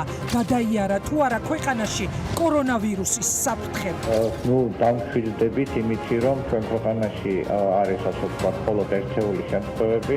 ეს ერთეული შემთხვევები ნიშნავს იმას, რომ კორონა ასად არ გამქრალა. რა იქნება ზაფხულში? გვეშინოდეს თუ არა პანდემიის ხელახალი აფეთქების რეაქციას დღეს ყველაზე მნიშვნელოვანი რჩევებით დაავადებათა კონტროლის ეროვნული ცენტრის ხელმძღვანელი ამირან გამხრელიძე გახსნის, რა უნდა ვიცოდეთ ზაფხულისთვის. მოქალაქეების 47% ფიქრობს, რომ საჯარო მოხელეები თანამდებობებს ბოროტად იყენებენ. უმრავლესობა თვლის, რომ თანამდებობების პირებთან დაკავშირებული კომპანიები სახელმწიფო შესყიდვების პროცესში უპირატესობით სარგებლობენ. სხვანაირად არ არსებობს ეს ქვეყანა. მიიღებს თუ არა თანამდებობას თავის ნაცნობობა ირგვლივ. ფანტასტიკური სახლებს იშენებს ხალხი. კორუფცია რომ დღეს მძვინვარებს, მაგას ორი აზრი არ არის. 47%-ის აზრით არ ხდება კორუფციის შემთხვევების სათანადოდ გამოძიება მაშინ, როდესაც საქმე მაღალი თანამდებობის პირებს ან მმართველ პარტიასთან დაკავშირებულ გავლენიან ადამიანებს ეხება. გამოკითხულთა 41%-ის თქმით, ხელისუფლება ხელსაფარებს კორუფციაში ჩართულ პირებს. ეს საერთაშორისო გამჭვირვალობის დასკვნა. ზოგიერთ ბიზნესს ფარველობს ხელისუფლება და ამის კონკრეტული მაგალითები არსებობს. არის თანამდებობებზე ისეთი პირები, რომლებიც არ უნდა იყოს რა უბრალოდ ნაცნობობით და პარტიულობით არიან მოხვედრილები. ღარიბი ქვეყანა და კორუფცია, უმუშევრობა და კორუფცია. ეს საქართველოა და რა თქმა უნდა ყოველთვის იქნება. ნებისმიერ სახელმწიფო ინსტიტუტში კორუფცია არსებობს. კორუფციაში რო არის თავრობა ჩაფლული, ამას ორი აზრი არ არსებობს ამაზე. და ესენი მდიდრდებიან, ეს არ შეიძლება ხალხმა მიხედონ. დროა დავიწყოთ კონკრეტულ შეკითხვებზე, კონკრეტული პასუხების მოსმენა, ვის როგორ წარმოუდგენია თქვენთვის სასიცოცხლოდ მნიშვნელოვანი პრობლემების გადაჭრა, პოლიტიკოსები და რეალობა. მედიკამენტებს შეიძენენ, რაც სიცოცხლისთვის აუცილებელია და იკვებებიან შრალ პურზე და წყალზე. ნაბისკუთებში ეძებენ პურს ხალხი. საშუალო ფენა და დაბალი ფენა. მარტო მუშაობს რომ აი შიმშილით რომ არ მოკვდეს. რა უნდათ, რაზე გვესაუბრებიან, რას გვპირდებიან და სინამდვილეში რა გვჭირდება ჩვენ დარჩა თუ არა ხალხი გაღმა ნაპირზე. ნაგავში იქეგენ ხალხი და რიგები დგას უდნუებზე. 20% მოსახლეობის ცხოვრობს ნორმალურად, არ შია ასე. და დანარჩენი 80% მე ვფიქრობ, რომ შიერია და უმუშევარია.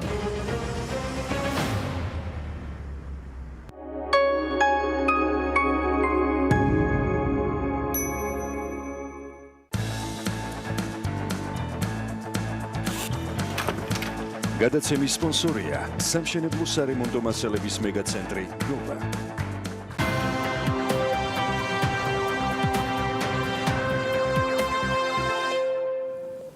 პანდემიურ რეალობაში ბიზნესების მოკითხვის პარალელურად გამოჩნდა ისეთი დიდი კომპანიები, რომელთა დასაქმებულთა მოცულობას 5-7 ადამიანს აჭარბებს, გადაწყობილ სისტემაში კი agile სისტემით მუშაობის უნარებს ყველაზე კარგად ადაპტაციის პერიოდი აღმოჩნდა. 2 წლის წინ ჩვენს რეალობაში ვინმესთვის რომ გეკითხათ, რას ნიშნავს agile, პასუხი თუნდაც ზედაპირული, რთულად საპოვნელი იყო. არადა agile მსოფლიოს წამყვან ორგანიზაციებში ადაპტირებული მუშაობის თანამედროვე სისტემა, რომელიც ხელს უწყობს ერთი მხრივ თანამშრომლობის პროფესიას პროფესიულ ზრდას და მეორე მხრივ საუკეთესო შედეგების მიღწევასაც. Agile-ის მუშაობის პრინციპი გულისხმობს გამოიყენო ის ყველა რესურსი და შესაძლებლობა, რომელიც კომპანიაში არის აქ და ახლა ამ მეთოდით მუშაობისას საერთო მიზნით ირგვლივ ერთიანდებიან სხვა კომპეტენციის თანამშრომლები, რომლებიც ერთი და იგივე ამოცანაზე ფოკუსირდებიან და შედეგიც უკეთესი დგება. TPC Agile ტრანსფორმაცია 2019 წელს დაიწყო და ახლა ერთი წლის თავზე ამ პრინციპით SATA ოფისის ძირითადი ნაწილი და სრულად IT მიმართულება სწორედ ამ სისტემაზე მუშაობს. ერთი წელი Agile სისტემის ამუშავებიდან გამოცდილება და ბენეფიტები ისეთი საგამოცდო პერიოდისაც როგორც პანდემია იყო, ცხადია კიდევ უფრო საინტერესოა. ამიტომაც სტუდიაში გსტუმრობს ინგა ყელაურაძე, TPC-ის Agile ტრანსფორმაციის ლიდერი. მოგესალმებით და მადლობა რომ ხართ ჩვენთან ერთად. მიხარია რომ ეს სტუდიაში აქ და დისტანციური გარეშე კი. რა დააკლო ანამ Agile-ის წარდგენისას, ანუ ყველაფერი თითქოს პანდემიამ არ დააკლო Agile-ს არაფერი. რაიმე შეიძლება თუ არა ზოგადად თვითონ პროცესთან დაკავშირებით და Agile-თან მიმართებაში დაამატო როგორც ძალიან კარგად ახსნა ანამ და ძალიან სრულყოფილად ჩამოყალიბა რთულია ყველასთვის გასაგებენაზე მართლა გადმოსცე რა არის Agile და რას გულისხმობს ეს ყველაფერი ისე რომ ადამიანებმა გაიგონ მგონია რომ ანამ ძალიან კარგად ახსნა მაგრამ დავამატებდი რომ ეს არის ძალიან ეფექტური და უკვე აუცილებელი თანამედროვე მართვის მიდგომა რომელიც თავის ასახვას არა მხოლოდ სტრუქტურაში არამედ პროცესებში ადამიანების კულტურაში პოვებს და ეს არის ერთგვარი მიდგომა რომელიც შენ მოკლე ასე ვთქვათ iterაციებით სწრაფად მიგიყვანს იმ მიზნამდე რაც ზოგადად ორგანიზაციას აქვს. ხო მართლია რომ TPC-ის მაგალითზე რომ მოვყვეთ Agile-მა რა შეცვალა ქვეყნის მთავარ წამყვან სისტემურ უწყებაში უფრო მეტად დაგვეხმარება დავინახოთ მისი დადებითი მხარეები როგორც სიკეთეები იმ ტრანსფორმაციისას რაც ხდება. ალბათ კი, იმიტომ რომ დასაწყისში როცა ეს გადაწყვეტილება მივიღეთ რომ Agile ტრანსფორმაცია ის ცვლილება იყო რომელიც აუცილებლად სჭირდებოდა ჩვენ ორგანიზაციას მე ვფიქრობ რომ საკმაოდ ნათლად ქონდა წარმოდგენილი რა უნდა ყოფილიყო შედეგი ანუ რატომ გვჭირდებოდა ეს ცვლილება და რას ემსახურებოდა ზოგადად ეს ტრანსფორმაცია დღევანდელი გადმოსახედიდან რომ გითხრათ ვფიქრობ რომ ძალიან ახლოს ვართ იმ მიზნებთან რაც თავის დროზე დავისახეთ და პირველ რიგში ეს იყო კლიენტზე ორიენტირებულობა ანუ ადამიანი ზოგადად ამ სისტემაში არის ყველაზე მთავარი ელემენტი ასე ვთქვათ და ყველაზე მნიშვნელოვანი, ამიტომ მეტი ფოკუსი, მეტი კლიენტზე ორიენტირებულობა გახდა უფრო ხელმისაწვდომი, იმიტომ რომ მეტი უკავშირი გვაქვს ჩვენ მომხმარებელთან, უფრო მოკლე iterაციებით ვცდილობთ ზუსტად გავიგოთ მათ რა სჭირდებათ და შესაბამისად ვიმოქმედოთ. ეს არის ალბათ პირველი, მეორე, რასაც ვიტყოდი, უფრო ცხადი გახდა კომპანიის მისია, კომპანიის მიზანი თანამშრომლებისთვის, რიგითი თანამშრომლებისთვის და ყველასთვის და უფრო ცხადი გახდა ის კავშირი ჩვენი კონკრეტული კონტრიბუციის ამ დიდ მისიასთან, რომელსაც ჩვენი ორგანიზაცია ავითარებს, ხო? ახსენე დასახული მიზნები თავის დროზე. არის ეს ტრანსფორმირებული, დარწმუნებული ვარ, რომ არის ფორმალურად გავაფორმალურე ხა ცოტა კითხვა, რაც კონკრეტულ სტატისტიკაში, კონკრეტულ ციფრებში, რიცხვებში, რომელიც განსაზღვრული ქონდა და აი ამას როგორ მიაღწიეთ და რას მიაღწიეთ? კი, მიზნები მოკლედ აი გარდა იმისა, ვთქვათ, შეიძლება არა აბსტრაქტული, მაგრამ კონკრეტიკაში გადაყვანა რომ რთულია, ვთქვათ, რომ ნაკლები ბიუროკრატია გქონდეს, იყო უფრო ეფექტური, უფრო მოქნილი, ხო? ამის გარდა, რა თქმა უნდა, ჩვენ აუცილებლად გქონდა გაზომვადი მიზნებიც, ასე ვთქვათ, რომლის მიხედვითაც ჩვენ ვიტყოდით წარმატებული იყო ეს ტრანსფორმაცია თუ არა. და მაგალითად რომ მოვიყვანოთ აი ეფექტურობა, რომელსაც ანუ ბაზარზე გასვლის სიხშირე, ასე ვთქვათ, რამდენად სწრაფად შეგვიძლია მივაწოდოთ საუკეთესო სერვისები და პროდუქტები ჩვენ მომხმარებელს, რამდენად ბედნიერი თანამშრომლები ყავს, იყო ერთ-ერთი მნიშვნელოვანი პარამეტრი, რომელსაც ასევე შესაბამისი მეთოდოლოგიით ვზომავდით და ვზომავთ და მოქნილობა კომპანიის, რომელიც ასევე აპრობირებული, ასე ვთქვათ, მეთოდით და მიდგომით იზომება. სტატისტიკურად აემაჩვენებლებს ვზომავდით ძირითადად და ასევე მნიშვნელოვანი იყო ჩვენი მომხმარებლების კმაყოფილება არ გაუარესებულიყო და პირიქით გაუმჯობესებულიყო ამ ტრანსფორმაციის შედეგად. ძალიან კარგი მაგალითი გაგვიზიარა TPC-ის გენერალურმა დირექტორმა, რაში გამოადგა TPC-ის პანდემიის დროს Agile-ი, როდესაც ერთი დღის მცდელობა ჯამში აღმოჩნდა, რომ ყველა დღეზე უნდა გადანაწილებულიყო. მაინც უნდა ვიკითხო ამ პანდემიის რეალობიდან გამომდინარე, ერთი წლის წინ როცა ეს ყველაფერი იწყებოდა, დაახლოებით ერთი წლის წინ დარწმუნებული რომ არც თქვენი იცოდით ამ რეალობაში რა მოყოფდი თავს, მაგრამ აი ამ გამოცდებმა, რაც COVID-მა მოგვიწყო მთელ მსოფლიოში და Agile-მა, რა მისცა TBC-ს დღეს გადახედილია თუ არა სამიზნე მაჩვენებლები, გადახედილია თუ არა ის მონაცემები, რომელიც ამ დროს იყო და რა სარგებელი დაანახა დამატებით ამ სისტემამ, რომელზეც მუშაობა სულ სხვა, ვთქვათ, სამიზნე მაჩვენებლების მისაღებად იყო დაგეგმილი. ეს მაგალითი, რომელიც თქვენ ახსენეთ, ძალიან და გადაწყვეტილება ზოგადად თავის დროზე ძალიან სპონტანურად იყო მიღებული და თავიდან ცოტა წარმოუდგენელიც იყო, როცა Agile-ის, ასე ვთქვათ, სასტარტო შეხვედრაზე, როცა ვთქვით, რომ აი ამ ახალი სტრუქტურით და ახალი პროცესებით ვიწყებთ მუშაობას, ჩვენმა გენერალურმა დირექტორმა თანამშრომლებს უთხრა, რომ ერთი დღე პარასკევი შესაძლებელი იყო, რომ ოფისის გარეთ ნებისმიერი ადგილიდან ემუშაოთ თანამშრომლებს. ეს, რა თქმა უნდა, ძალიან ბევრი ინფრასტრუქტურულ და არა მხოლოდ ცვლილებებთან იყო დაკავშირებული და საკმაოდ დიდი პერიოდი დავხარჯეთ იმისთვის, რომ ამ პარასკევობისთვის, ასე ვთქვათ, მომზადებულიყავით და თანამშრომლებს ეს მოქნილობა ქონოდათ.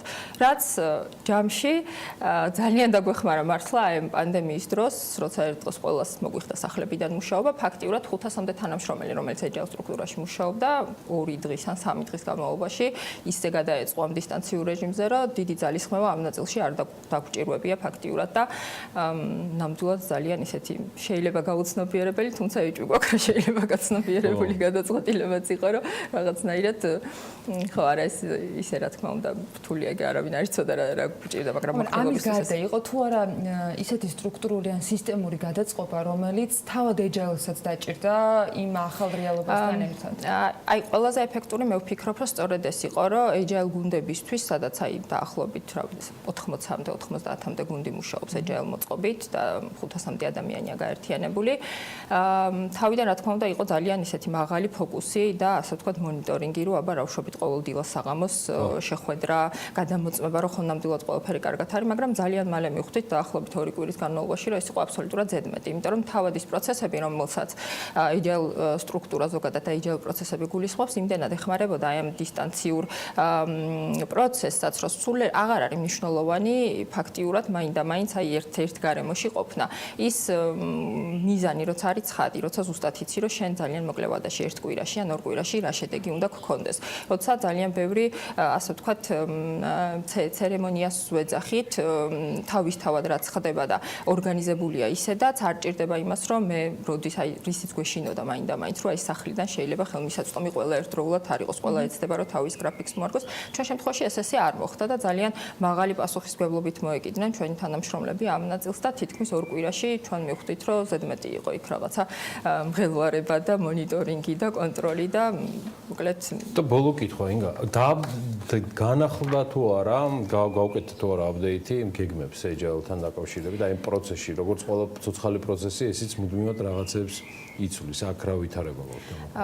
სიმართლე გითხრათ, თვითონ აი ჩვენი კომპანიისთვის იყო Agile კომპანია, ეს არ ყოფილა მიზანი, ხო? ჩვენთვის ეს არის საშუალება და შესაძლებლობა, რომ მივახციოთ იმ მიზნებს, რომელიც აქვს ჩვენ კომპანიას. შესაბამისად, Agile-იც ყველგან რელევანტური ყოველთვის არ არის ბუნებრივი, არის ფუნქციები, რომელიც უფრო ეფექტურია მართო ტრადიციული მიდგომებით. თუმცა პანდემიამაც და ზოგადად დღევანდელობამ კიდევ ერთხელ დაგვარწმუნა, რომ ეს იყო ძალიან დროული და ძალიან სწორი გადაწყვეტილება ჩვენი კომპანიის მხრიდან, რომ ეს მიდგომა დაგვენერგა იმ მიმართულებებით, სადაც ეს გამოვიყენეთ და ასევე იმ გეგმებს გადავხედეთ თუ არა, მაგრამ შეიძლება ცოტა დავაჩქარეთ იმ მიმართულებებით Agile-ის გავრცელება, სადაც ეს რელევანტურია და შესაბამისი. დამკვიდრების თვალსაზრისით და გვაქვს უახლოესი გეგმები და ვფიქრობთ, რომ სათაოფის კიდევ უფრო დიდი ნაწილი მოვიცვათ, ვიდრე ახლა დაფარული გვაქვს და დავეხმაროთ ასევე ჩვენ შვილობილ კომპანიებს, რომლებიც ჩვენ ჯგუფში შემოდიან. წარმატებები. დიდი მადლობა მოგზაურობისთვის. ინგა ყელაურაძე, იგი TBC-ის Agile ტრანსფორმაციის ლიდერი გახლავთ და მადლობა მას სტუმრობისთვის. მადლობა კიდევ ერთხელ. Agile-ის სისტემით მუშაობა დიდი ალბათობით აქ არ გამოუცდიათ, მაგრამ ტრანსფორმაცია ბევრჯერ განიცადეს. კომპანია ბაზალტ Pipers-ის ამბავი უნდა მოგიყვეთ. ამჟამად კომპანია ინოვაციური ტექნოლოგიის გამოყენებით ბაზალტის ქვისგან მიღებული უწყვეტი ბოჭკოს ბაზაზე აწარმოებს 8 რვა სახეობის სხვადასხვა მაღალი ხარისხის პროდუქტს.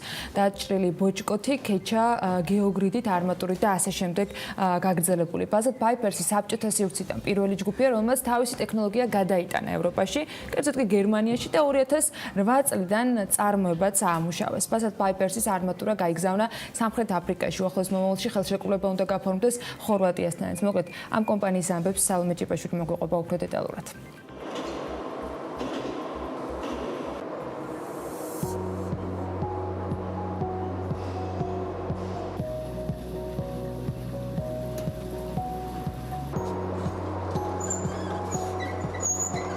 ქვისგან ტექსტილური ბოჭკოს მიღება ძალიან ქართული არის. 30-იან წლებში საქართველოს პოლიტექნიკურ ინსტიტუტის სილიკატების კათედრაზე ეს იდეა განვითარდა. საბჭოთა კავშირის დაშლის შემდეგ საქართველოში 4 სამრეწველო ჯგუფმა ეცადა ამ ტექნოლოგიის დაბრუნება. მათ შორის ჩვენ ჯგუფი იყო და მამაჩემმა გოგოგულაძე დაიწყო საქმე ჩვენი მხრიდან 99 წელს. 98 წელს ოქტომბერში პირველი ძაფი მივიღეთ. მაშინ ამოცანა ქონდა რომ ძაფი გოგოყიდა ევროპაში და 2008 წელს მეორე წარმოება გავუშვით გერმანიაში. ჩვენი ტექნოლოგია არის აბსოლუტურად წვიანი ტექნოლოგია. ძაფის ფიზიკური დნობა არის, არავით არ ქიმია არ მონაწილეობს და CO2-ის მინიმალური ემისიები არის მაღალ ტემპერატურულ დნობის პროცესებში არსებულ პროდუქტებთან შედარებით. პირველ რიგში ხდება ქვის ფიზიკური დნობა 1400 გრადუსზე და ვღებულობთ ესე ტექსტილურ ბოჭკოს, რომლისგანაც შემდეგ ხდება სხვადასხვა ტიპის პროდუქტების დამზადება. მაგალითისთვის ეს არის ბაზალტ პოლიმერული ლამინატი, რომელიც ხიდების და კონსტრუქციების გაძლიერებისთვის არის და როგორც ხედავთ ეს არის ძაფი, ფისაში ამოვლებული და ესეთი პროდუქცია, ეს პროდუქტი 18 მმ დიამეტრის ლითონის არმატურას ანაცვლებს თავისი სიმტკიცით და დატვირთვით. ჩვენ აქ ამჟამად 7-8 სახეობის სხვადასხვა ტიპის არმირე მასალას ვამზადებთ, როგორც ბეტონის არმირებისთვის, ისე ასფალტის არმირებისთვის, ისე ნიადაგების გაძლიერებისთვის. ბოლო 2-3 წელია თბილისის და ბათუმის საერთაშორისო აეროპორტები თავის ასაფრენ ზოლების ასფალტის მილიკების არმიების დროს იყენებენ ჩვენ პროდუქციას, იმიტომ რომ ამ პროდუქტის წელვადობა არის 1.5% მხოლოდ, რომელიც ძალიან პრინციპულად მნიშვნელოვანი დადებითი პარამეტრია, გარდა იმისა, რომ ქიმიურად როგორც ჟავე, ისე თუთე გარემოსთვის მედეგი პროდუქტი არის. იმის გამო, რომ ჩვენი პროდუქცია არის ეკოლოგიური სუფთა, არის ჟანგება, ძალიან მსუბუქი ლითონთან შედარებით პროდუქცია 4-ჯერ უფრო მსუბუქი არის ზონაში. და ტექნიკური პარამეტრები გაცილებით უკეთესია, ამიტომ ჩვენ ძირითადად იმპორტირებულ ლითონის საარმირე მასალებს უწევთ კონკურენციას. ტონაჟის მიხედვით ძვირი არის ვიდრე ლითონი, მაგრამ თავისი ტექნიკური პარამეტრებით 1 ტონა ეს პროდუქცია ანაცვლებს 9 ტონა ლითონის პროდუქციას და ამას ემატება ინსტალაციის სამუშაოების სიმსუბუქე, ტრანსპორტირების დაბალი ფასი. საბოლოო ჯამში დამკვეთისთვის ჩვენი პროდუქციით გაკეთებული 1 კვადრატული ფართობი 30-50%-ით უფრო იაფი უჯდება, ვიდრე ეს დაამზადოს ლითონის ბაზაზე დამზადებული საარმირე მასალებით. წიაღში საარმირე გეოგრიდის ღირებულება არის 2.8 ლარი დღგ-ის ჩასვლით. ბაზალტის ძაფის წარმოება ძირითადად 3 მემართულება ტექნოლოგიური. ეს არის რუსული, უკრაინული, რომელიც ჩინეთში გადავიდა და შეიძლება ითქვას ეს ჩინური უკრაინული და მესამე მემართულება ეს არის ტექნოლოგია, რომელიც ჩვენ განვავითარეთ და რომლის ტექნოლოგიურმა უპირატესობებმა შესაძლებლობა მოგვცა, რომ კომერციულად წარმატებულად გვემუშავებინა ეს ტექნოლოგია ევროპაში. ანუ ჩვენ ვართ საბჭოთა სივრციდან პირველი ჯგუფი, რომელმაც თავის ტექნოლოგია გადაიტანა ევროპაში და წარმატებით ამუშავებს. საერთაშორისო ბაზარზე ვახერხებთ კონკურენციას როგორც ჩინურ პროდუქტთან, ისე რუსულ პროდუქტთან. ძალიან მნიშვნელოვანი წარმატება გვაქვს, რაც შარშან წლის ბოლოს მივახციეთ, ის რომ გვაქვს არაბეთის ქვეყნებისთვის ჩვენს თვალსაიზოლაციო მასალაზე საერთაშორისო სერტიფიკატი, რომელთაც შეგვიძლია იმ ბაზარზე უკვე თავისუფლად მოქმედება. ეხლა გავაგზავნეთ სამხრეთ აფრიკაში არმატურა გერმანიიდან ხორვატიასთან გვექნება ახლა პირდაპირ ხელშეკრულება უკვე ქართული პროდუქციით შევალთ. ჩვენ ასევე დავითვისეთ კვანგვაწოვი შახტების საიზოლაციო პროდუქტი. დავიწყებთ ჩვენ ალბათ უკვე შემოდგომიდან 4 თვიანი სწავლების კურსებს 15 მოსწავლეზე. ელექტროტექნიკოსის სპეციალობით. კარგი სასწავლო ბაზის შექმნა ჩვენთვის არის პრინციპულად მნიშვნელოვანი და ერთ-ერთი ესეთი მთავარი თემა. ჩვენი წარმოება ეს არის ქართული იდეიდან წამოსული, ქართული საქმიდან განვითარებული და აბსოლუტურად ქართული საქმეა, რომელიც ძალიან ბევრი ქვეყნისთვის არის ხვალინდელი დღე.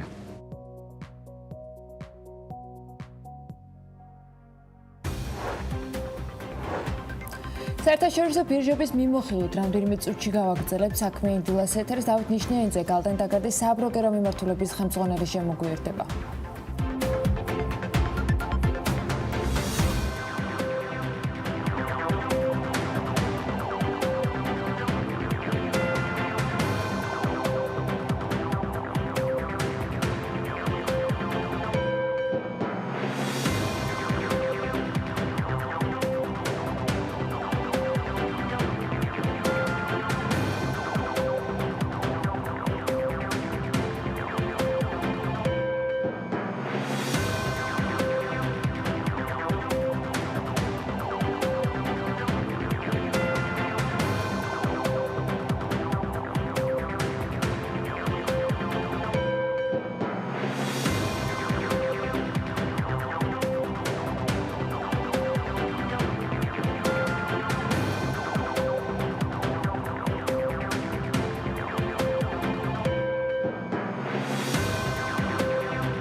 გადაცემის სპონსორია სამშენებლო სარემონტო მასალების მეგაცენტრი ნოვა.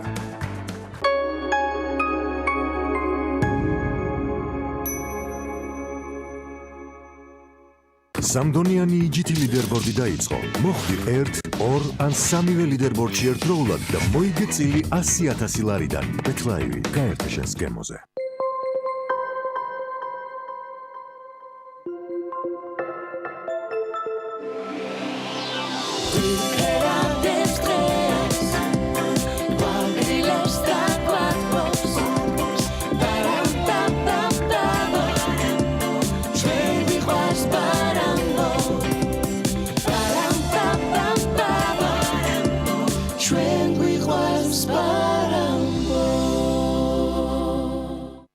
ფორმულა კონსტრაქშენი პირველი ქართული მშრალი ნაზავების ქარხანა აღჭურვილია ულტრათანამედროვე ლაბორატორიითა და მანქანადანადგარებით. ფორმულა კონსტრაქშენი აწარმოებს უმაღლესი ხარისხის წებოცემენტებს, ბათქაშებს, ფითხებსა და თვითწწორებად იატაკს. ფორმულა კონსტრაქშენი მსოფლიო დონის ქართული წარმოება. ავჭალა ანდრონიკაშვილის 29 551 839 923. დარჩი სახლში და ისარგებლე სპარის ონლაინ მაღაზიით. შეუკვეთე სასურველი პროდუქტი ვებგვერდზე spar.online.g ან გადმოწერე აპლიკაცია Spar Georgia და თქვენს მიერ არჩეულ პროდუქტს კურიერი ადგილზე მოგაწვდით. კარტლისის მომხმარებლებს აქვთ შესაძლებლობა მიიღონ პროდუქცია 6 თვიანი 0%-იანი განვადებით. ხელმისაწვდომი სესხის თანხა 500,000 ლარამდე. თანამშრომლები მოგემსახურებიან თქვენთან ადგილზე მოსვლით. აგროსესხი მოქმედებს პროდუქციის სრულ ასორტიმენტზე. კარტლისი არის კომპანია, რომელიც ყოველთვის ზრუნავს თავის მომხმარებელზე. გადაწყვიტე დაუბრუნდე ბუნების წიაღს. მაშინ ეს შენი შანსია. ფინური კარკასული ტექნოლოგიით დამზადებულ ეკოლოგიურად სუფთა ხის სახლს ქოხი ჯი შეგიქმნის. აიშენე ოცნების სახლი სრული რემონტით, სულ რაღაც 20 დღეში. კვადრატული მეტრი 600 ლარიდან. ყუდრო და ჯანმრთელი გარემო ჩვენი მთავარი გზავნილია. TV პირველის მომსახურებას ინტერაქტივით, სატელეფონო ცენტრით და როუმინგული მომსახურებით უზრუნველყოფს კომპანია Globalcell. Globalcell.G საუკეთესო სატელეკომუნიკაციო სერვისები მთელ მსოფლიოში. გჭირდებათ სამშენებლო ტექნიკა. Georange-ში შეგიძლიათ იქირაოთ ყველა სახის სამშენებლო მოწყობილობა, რომელიც თქვენ სამუშაო პროცესს გაამარტივებს და დააჩქარებს. ქირაობასთან ერთად შეგიძლიათ შეუკვეთოთ ტექნიკის ტრანსპორტირება თქვენ სამშენებლო ობიექტზე. Georange და ზოგად დრო და თანხა. გამოიწერე სასურველი ნივთი და მასშტაბით. Maleo G ჩვენთან ერთად შოპინგი უკეთესია.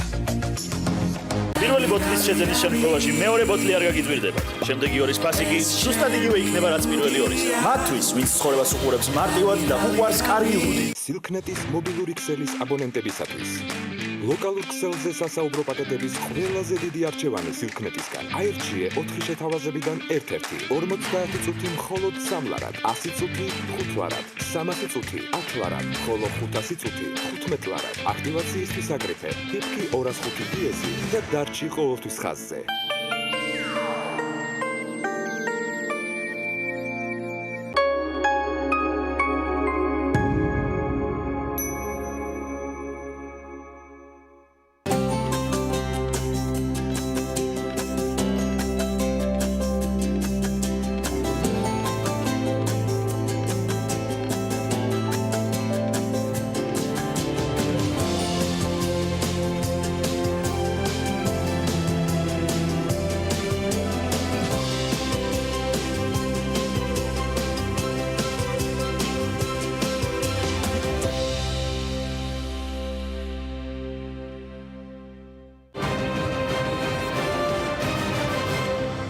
შეზღუდვები მოხსნილია, ბიზნესი გახსნილია, ცხოვრება თითქოს ძველ რიტმს უბრუნდება. გადაიარა თუ არა ქვეყანაში კორონავირუსის საფრთხე.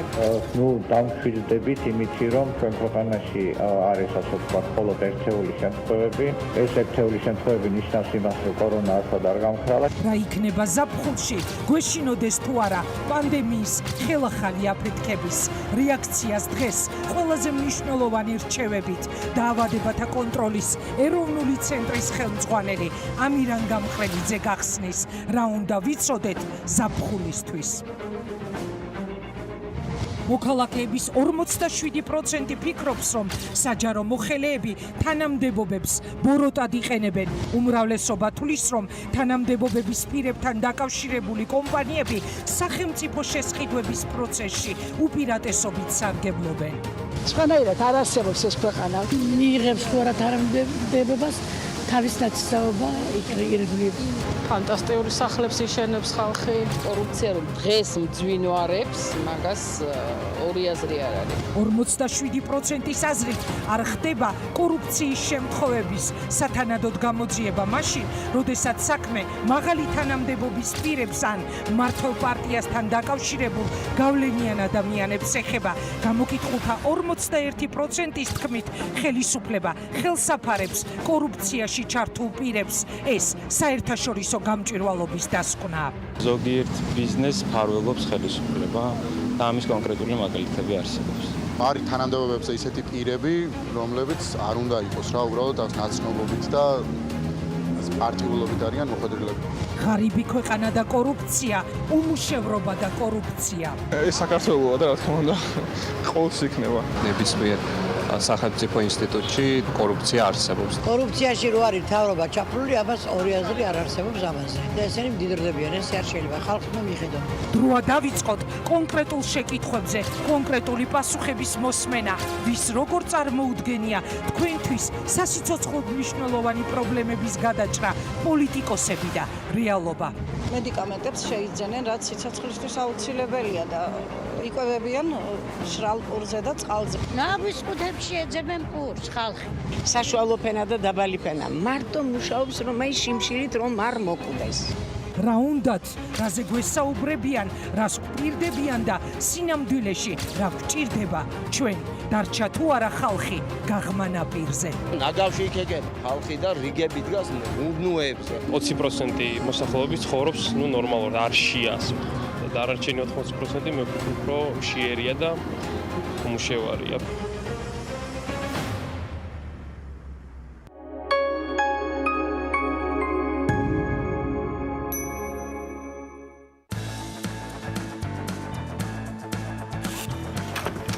გადაცემის სპონსორია სამშენებლო სარემონტო მასალების მეგაცენტრი ნოვა.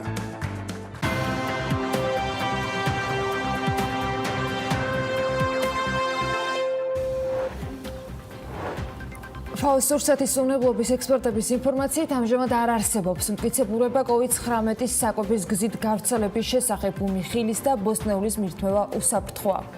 ჯანდაცვის სამინისტროს რეკომენდაციების თანახმად თვითმფრინავში მგზავრები დისტანციის დაცვით უნდა განლაგდნენ იღბების გარეშე მგზავრები საჰაერო ხომალდებზე არ დაიშვებიან. შრომის ინსპექტორების დეპარტამენტის უფროსის ინფორმაციით სექტემბრამდე სააღმრთელო და სასწავლო ტიპის ობიექტების გახსნაზე საუბარი ნაადრევია. ის ამბობს, რომ იმის გამო, რომ ბაღებში აღსაზრდელების ერთ სივრცეში თავმოყრა ხდება, შესაძლოა ბავშვები ოჯახში ინფექციის მიტანის წყარო გახდნენ. დაავადებათა კონტროლის ეროვნული ცენტრის დირექტორის მოადგილის ინფორმაციით, ყველაფერი იქნება მაქსიმალურად კონტროლირებადი, ტურისტი უნდა ჩამოდიოდეს და არ ეშინოდეს სად მოდის და ჩვენ არ უნდა გვეშინოდეს საიდან მოდის.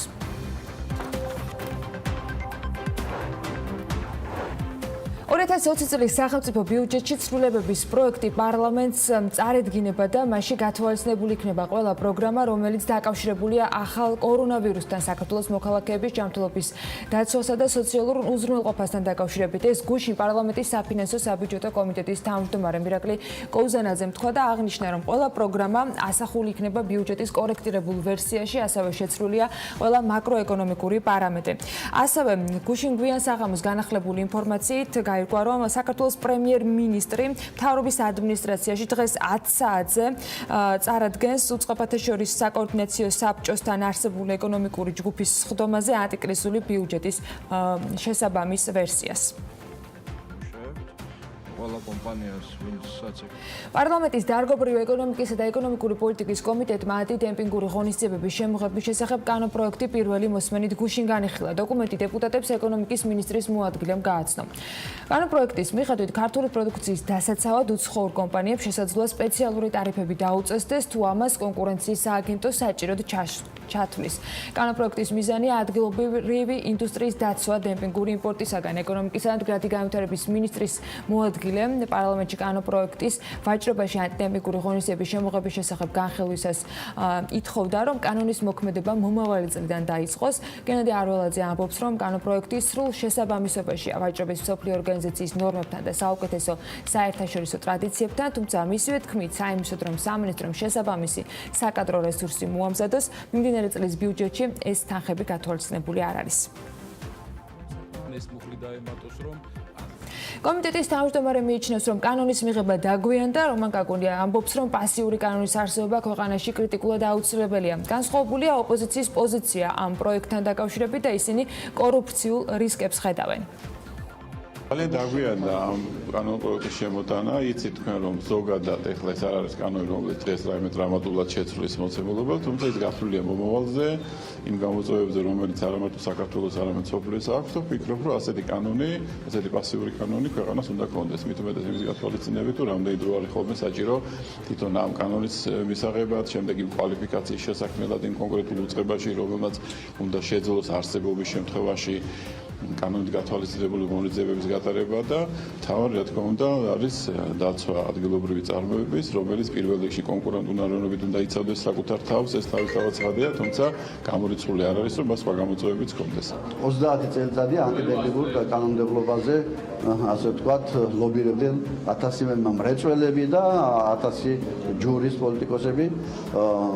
იმის გამო რომ საკუთარი ბიზნესის ლობირება გაეწიათ და საქართველოს ეს კანონი არ იქნა მიღებული. იმიტომ კი არ რომ ეს არის ცუდი კანონი, ევროპაში ეს კარგად მუშაობს, ხოლო ოლიგარქიულ კორუმპირებულ სისტემაში იმუშავებს მხოლოდ და მხოლოდ ადამიანთა ვიწრო ჯგუფის სასარგებლოდ. დღეს საქართველოში ამ კანონის მიღება ნიშნავს ბიზნესის შევიწროებას და კორუფციის კიდევ უფრო გაღრმავებას და ბიზნესზე ოლიგარქიული კონტროლის გაძლიერებას. ამიტომ ბუნებრივია რომ ჩვენ არ დავუჭერთ ამას ხალხს. ვერც ერთმა პარლამენტმა ვერ გაბედა ამ კანონის მიღება, სწორედ იმის გამო რომ ის გამოყენებული იქნებოდა კონკრეტული ხელისუფლებასთან დაახლოებული ბიზნესის სასარგებლოდ.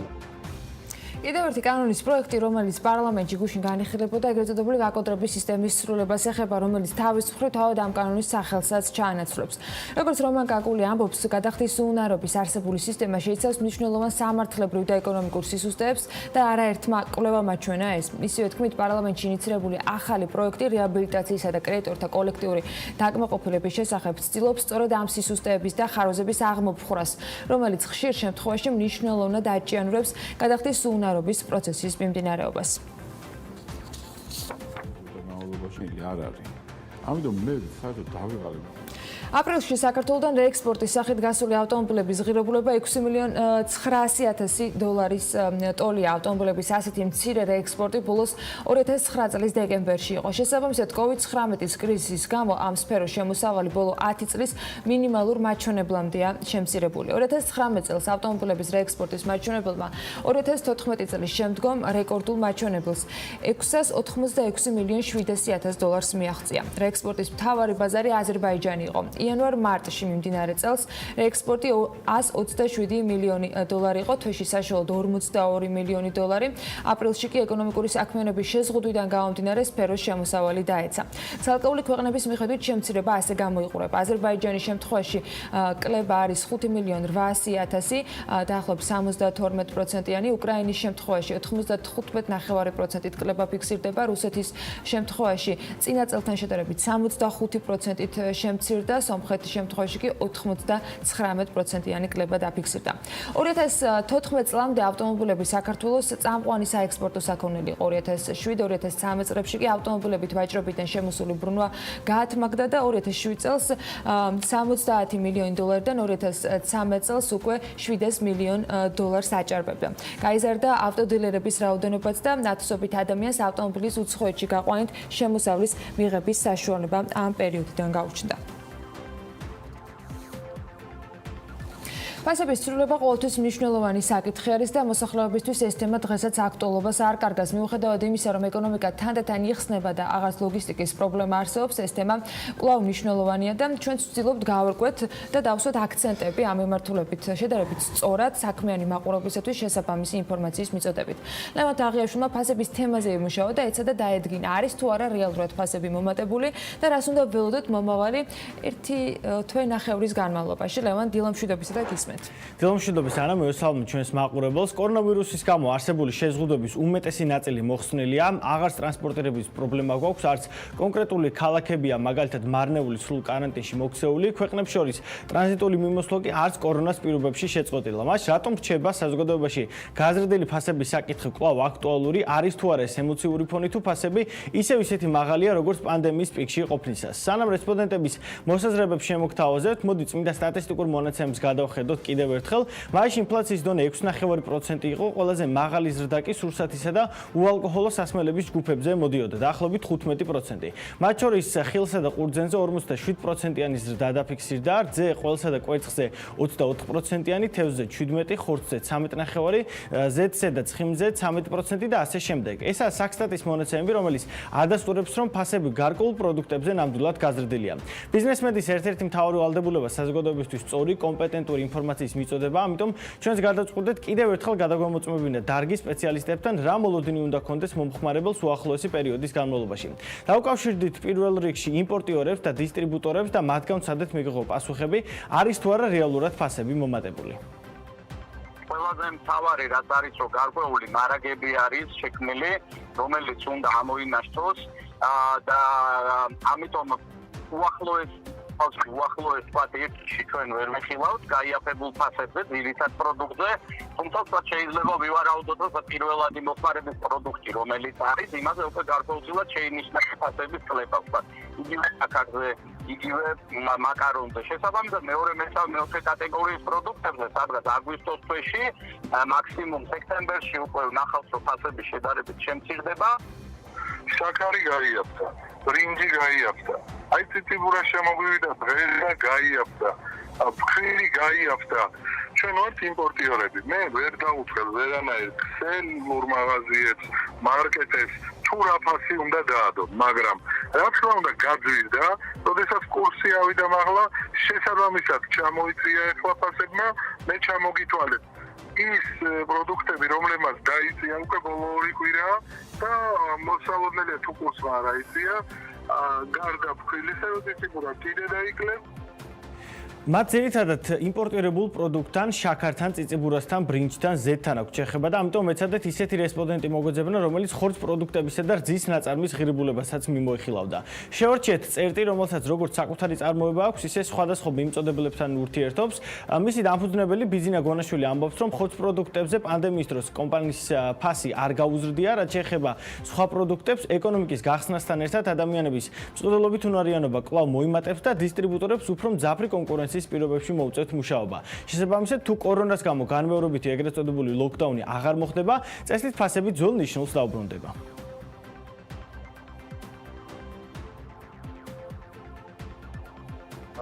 რიგ პროდუქტებზე, ანუ ეს შაქარი არის თუ რაღაცები, ამაზე დაიკლო ფასმა. ასევე სეზონურობა ახასიათებს რძის ნაწარმსაც და ზოგიერთ პროდუქტზე მოიკლო, მაგრამ ეს არ ყოფილა რაღაც ძალიან ისეთი დიდი ეს კიდე გამოწვეული იყო იმით, რომ ეს რესტორნები რო დაკეტილი იყო, რესტორნები საკმაოდ დიდი მოხმარებლები იყვნენ. რაც შეეხება ხორცს პროდუქტებს, ანუ არანაირი ცვლილება არ ყოფილა ფასში.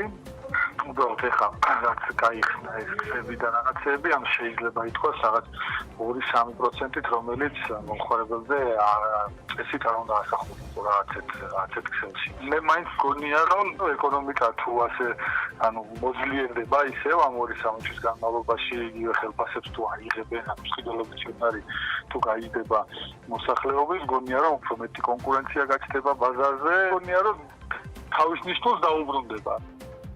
ლოჯისტიკას ბუნებრივია საკმაოდ წონა აქვს ფასის განსაზღვრაში, მით უმეტეს მოლოდინები ამ კუთხით მთლად პოზიტიური არ უნდა გქონდეს. მართალია ბენზინი გაიაფთა, თუმცა საერთაშორისო ბირჟებზე აპრილის შემდეგ მხოლოდ ზევით მიდის ფიუჩერსი და WTI $42-საც კი გადაცდა. ამიტომ საინტერესოდ ჩავთვალეთ, გვეკითხა რა მოლოდინები უნდა გქონდეს უკვე საქართველოში ბენზინის გაძვირებასთან დაკავშირებით.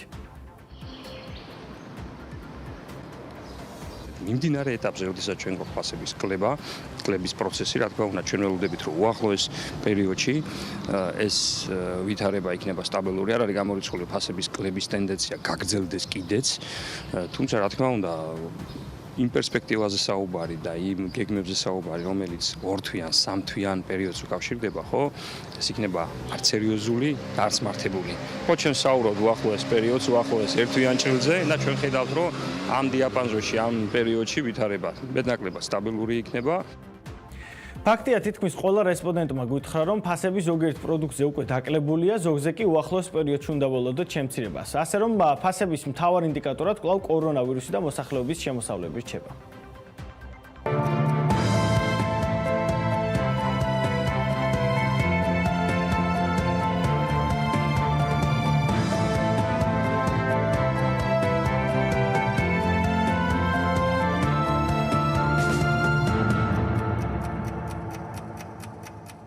საინტერესო კვირა, ნამდვილად მიმდინარე სამუშაო კვირა, რაზეც დილიდან მოგახსენეთ, ამ კვირაში ბევრი სტატისტიკური მონაცემი და გადაწყვეტილება იქნება მიღებული, რომელიც კომპანიებს მისცემს საშუალებას, რომ საკმაოდ რთულ ვითარებაში უკეთ დაგეგმონ მოქმედება და საკუთარი ინვესტიციები. ამისთვის მნიშვნელოვანია გასული კვირის ანალიტიკაც, რისთვისაც ტრადიციულად გვერდება გალტენ ტაგარტის საბროკერო მიმართულების ხელმძღვანელი დავით ნიშნიანიძე. დავით, მოგესალმებით დილა მშვიდობის და დავიწყოთ ტრადიციული მიმოხილვა შეერთებული შტატებიდან. ანა გამარჯობათ. წინა კვირის განმავლობაში ზოგადად გლობალურად სოფლიო ინდექსებმა ზრდა დააფიქსირეს ამერიკის შეერთებულ შტატებიდან რომ დავიწყოთ სამივე ინდექსმა მაგალითად S&P დააფიქსირა თითქმის 5%-იანი ზრდა, NASDAQ-მა დააფიქსირა 3.20%-იანი ზრდა, ხოლო Dow Jones-მა კი 7%-ის ფარგლებში. ზოგადად ამ ზრდისგან უფრო მეტად ისარგებლეს დაბალი კაპიტალიზაციის მქონე კომპანიებმა. შესაბამისად ის ინდექსი Russell 2000, რომელიც ესე რომ ვთქვათ, რეკავს ამ დაბალი კაპიტალიზაციის მქონე კომპანიებს 8%-იანი ზრდა დააფიქსირა კვირის წლებში.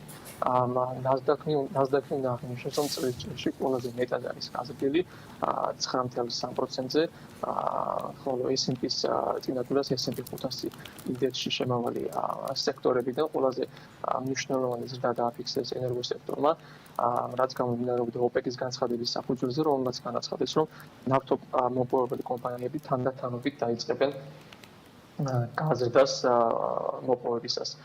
თუმცა უნდა ითქვას, რომ წინა კვირას ზრდის ყველაზე მთავარი მიზეზი გახდა უმუშევრობის დონე ამერიკის შეერთებულ შტატებში, რომელიც მაისის მონაცემებით 13.3%-ზე ოფიციალური მონაცემებით პარასხევის გამოქვეყნდა 13.3%-ში შეადგენდა.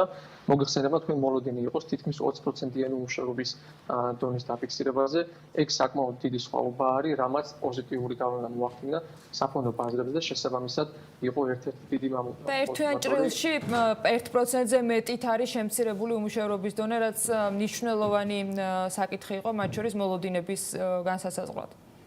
რა თქმა უნდა, აპრილის უმუშევრობის დონე თქვენ გახსოვთ, რომ 14.7% გახდათ და იმის მაგივრად, რომ ზრდა დაფიქსირებული იყო, მოხდა შემცირება და ეს იყო სწორედ ის სურპრიზი, რის გამოც საფონდო ბაზრებმა ისარგებლეს. ზოგადად უმუშევრობის სამუშაო ძალის შექმნა გამოჩნდა უფრო რესტორნების ნაწილში, რესტორნების ნაწილში, რომლებიც ეს სფერო იყო, რომელმაც პირველმა დაკარგას ეგრეთ წოდებული მუშახელი. რაც შეეხება დეპოზიტების შენახვის, ესე ვთქვათ, პროცენტულობას, ის საკმაოდ მაღალ დონეზე არის ამერიკაში და შეადგენს 33%-ს. ეს ერთგვარი მინიშნება არის იმისკენ, რომ შესაძლოა ეკონომიკის გახსნის შემდეგ გაიზარდოს ხარჯვითი ნაწილი, რაც საერთოდ აიხმარება დამატებით სტიმულს მისცემს ეკონომიკის ზრდას. უნდა აღვნიშნოთ ისიც, რომ ეს გაფიცვები, რომელიც ბოლო დროის განმავლობაში შეინიშნება ამერიკის სხვადასხვა შტატებში და ქვეყნებში, ამ გაფიცვების შემდეგ უკვე გაჩნდა მოსაზრება, რომ შესაძლოა ვირუსის გავრცელებამ გამოიწვიოს, ამ გაფიცვებამ ვირუსის გავრცელება გამოიწვიოს, მაგრამ დავაკვირდეთ ამ ნაწილში მოლოდინებს. რაც შეეხება ევროპის ნაწილში, ევროპის კონტინენტზე, აქაც თითქმის ყველა ინდექსი გაზრდილი არის. მეტიც უნდა ითქვას, რომ საფრანგეთის CAC 40, გერმანიის DAX-ი, იტალიის FTSE, MIB თითქმის გაზრდილი არის 10%-ზე მეტად, ხოლო რაც შეეხება STOXX 600, ის დაახლოებით 7%-ამდე არის გაზრდილი, ხოლო FTSE 100 დაახლოებით 5%-ამდე არის გაზრდილი. ოქროს გარდა ყველა ინდექსი გაიზარდა მთელი მსოფლიოს მასშტაბით პრინციპში. ოქროს გარდა ყველა ინდექსი გაზრდილი არის, ალბათ აქაც ისე ტრადიციული ახსნა შეიძლება მოუპოვოთ ამასაც, როდესაც აქციების ბაზარზე ესე ვთქვათ ყურადღება გადადის, შესაბამისად ოქროს აკლდება და რა თქმა უნდა ფასის ეს გამოიხატება ფასის შემცირებაში. თუმცა არ დაგვაგვიზოს, რომ ოქრო რა თქმა უნდა წლის ჭრილში კვლავ გაზრდილი რჩება და მე მგონი, რომ ესეც შენარჩუნდება წლის ბოლომდე, იმიტომ რომ ამ წლის განმავლობაში კიდევ ბევრი ასე ვთქვათ გაუთვალისწინებელი მოვლენები შესაძლოა გველოდებოდეს წინ, რაც გადაითარგმნება აქციების ბაზრის კევაში, ვოლატილობაში და შესაბამისად ოქროს ფასის შესაძლო განპარებაში და გაზრდაში. ევროპის კონტინენტზე უნდა ითქვას, რომ აქციების ფასის ზრდა და ზოგადად კომპანიების ფასის ზრდა ძირითადად განაპირობა ევროპის ცენტრალური ბანკის განცხადებამ. მოგეხსენებათ, რომ ობლიგაციების შესყიდვის პროგრამის მოცულობა აქამდე 750 მილიარდ ევროს შეადგენდა, თუმცა რა თქმა უნდა დამატებით 600 მილიარდ ევროს შესახებ განაცხადეს და საერთო ჯამში ამ პროგრამის მოცულობა 1.35 ტრილიონ ევრომდე არის. ეს რა თქმა უნდა უპრეცედენტო თანხა არის და შესაბამისად ამის დიდი ნაწილი მიმართული იქნება ეკონომიკის სტიმულირებისკენ და ასე ვთქვათ დასტაბილურობის ვითარების სტაბილურობისკენ. ასევე უნდა აღინიშნოს, რომ მათი განცხადებით ისინი გააკეთებენ ყველაფერს, რათა მოხდეს ინფლაციის დონის, ასე ვთქვათ, შენარჩუნება მათთვის მისაღებ ნორმებში. ამ უკანასკნელს რაც შეეხება მაისის თვეში ინფლაციის დონე 0.1%-ში შეადგენდა ევროზონის მასშტაბით. ის შემცირებული არის აპრილისთვის მაჩვენებლიდან, როდესაც 0.3% დაფიქსირდა, თუმცა თუ გამოვაკლებთ ნავთობპროდუქტების საკვების სასმელის და ალკოჰოლის ნაწილს, მაშინ ასე ვთქვათ, მყარად 0.9%-ზე არის შენარჩუნებული ინფლაციის დონე მთლიანად ევროზონაში. უნდა გამოყვოთ აუცილებლად გერმანია, ქვეყანა, რომელიც ერთ-ერთი ქვეყანა არის თავისი დახმარების პროგრამის მასშტაბურობით, რომელიც დააჭარბა სხვა ევროპის სხვა ქვეყნებს. წინა კვირას ჩვენ აღვნიშნეთ, რომ გერმანიის მთავრობა ვარაუდობდა 50-დან 100 მილიარდი ევროს დაფინანსებაზე, თუმცა გადაწყვეტილება მიიღეს 30% მეტით გაიზარდა დაფინანსება, რაც შეადგენს 130 მილიარდ ევროს. ამ პროგრამის ვადებიც გაზარდეს, ანუ 2-3 წელი დაასახელეს იმ დროით, როდესაც ამ ქვეყნის ეკონომიკას დაჭირდება რომ დაუბრუნდეს ძველ ნიშნულს. სწორად აღნიშნეთ, ამ ვადების გაგრძელებას ყველა თითქმის ყველა ცენტრალური ბანკი ანონსებს. ჩვენ აუცილებლად აღნიშნავთ იაპონიის და ჩინეთის მაგალითებსაც, სადაც აგრეთვე მოხდა ეს ამ ვადების გადახედვა.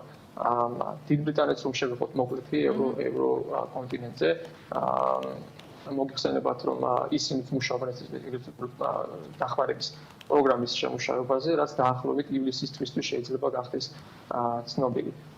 ეს წელიწადი უნდა აღინიშნოს, რომ არის post-Brexit-ის შემდეგ სავაჭრო მოლაპარაკებისთვის დათმობილი ბრიტანეთსა და ევროპას შორის. ჯერჯერობით ვერ მიაღწიეს, ესე ვთქვათ, მათთვის სახარბიელო შედეგებს. მომდევნო შეხვედრა ბრიტანეთსა და ევროპის წარმომადგენლებს შორის იმართება 19 ივნისს და ამ შეხვედრაზე უნდა გადაწყდეს, ესე ვთქვათ, ჩაეტევიან ამ წლის ვადაში თუ მოხდება გადავადება ამ საუბრების. სავარაუდოდ ანალიტიკოსები მოელიან, რომ რადგანაც არსებული ვითარებიდან გამომდინარე, შესაძლოა მოხდეს ბრიტანეთსა და ევროპის შორის ვაჭრობის შესახებ მოლაპარაკების გადავადება მომდევნო წელს. შენ ახსენე დავით, პრინციპში აზიაც, მაგრამ საინტერესო იყო ის მონაცემები, რომელიც ჩინეთთან დაკავშირებით გასული კვირის განმავლობაში განახლდა, როცა ჩვენ გადაცემის დასაწყისში საუბრობთ, რომ მოთხოვნა არის შემცირებული პროდუქცია, რომელსაც ჩინეთი დანარჩენ მსოფლიოს სთავაზობს. ამის მიუხედავად ინდექსები აჩვენებს, რომ საკმაოდ პოზიტიურ ტრენდზე არიან ისინიც, განსხვავებით ოღონდ იმისა, რომ აქ ორნიშნა ზრდა ერთი კვირის ჭრილში ინდექსებში არ დაფიქსირებულა. რა მოლოდინები არსებობს უახლოეს პერიოდში ამ მიმართულებით? უახლოეს მოლოდინები, ესე ვთქვათ, ჩინეთის ბაზარზე იყო მათი მონეტარული პოლიტიკა, არაერთი, არამედ ორი მონეტარული პოლიტიკა, რომელიც ერთდროულად დაანონსეს. აქედან ერთი მონეტარული პოლიტიკა ითვალისწინებს ბიუჯეტს 400 მილიარდი იუანის ფარგლებში, რაც მიმართული იქნება SME-ს სექტორის სესქების გამოსყიდვაზე, ანუ ცენტრალური ბანკი კომერციული ბანკებისგან გამოიზღიდეს, ესე ვთქვათ, SME სექტორს, ხოლო მეორე ნაწილი კი მიმართული იქნება კერძო ბანკების დასახმარებლად, რომელიც თავის მხრივ გასცემენ სესქებს SME-ს ბიზნესზე. ანუ ზოგადად როგორც შეგვიძლია ვთქვათ, რომ დახმარების პაკეტები მსოფლიო მასშტაბით მიმართული არის მცირე და საშუალო ბიზნესის ნაწილში, რადგანაც მათზე არის უკვე დამოკიდებული, ასე ვთქვათ, თანამშრომლობის შენარჩუნება, რათა არ მოხდეს ეს უმუშევრობის დონის გაუარესება.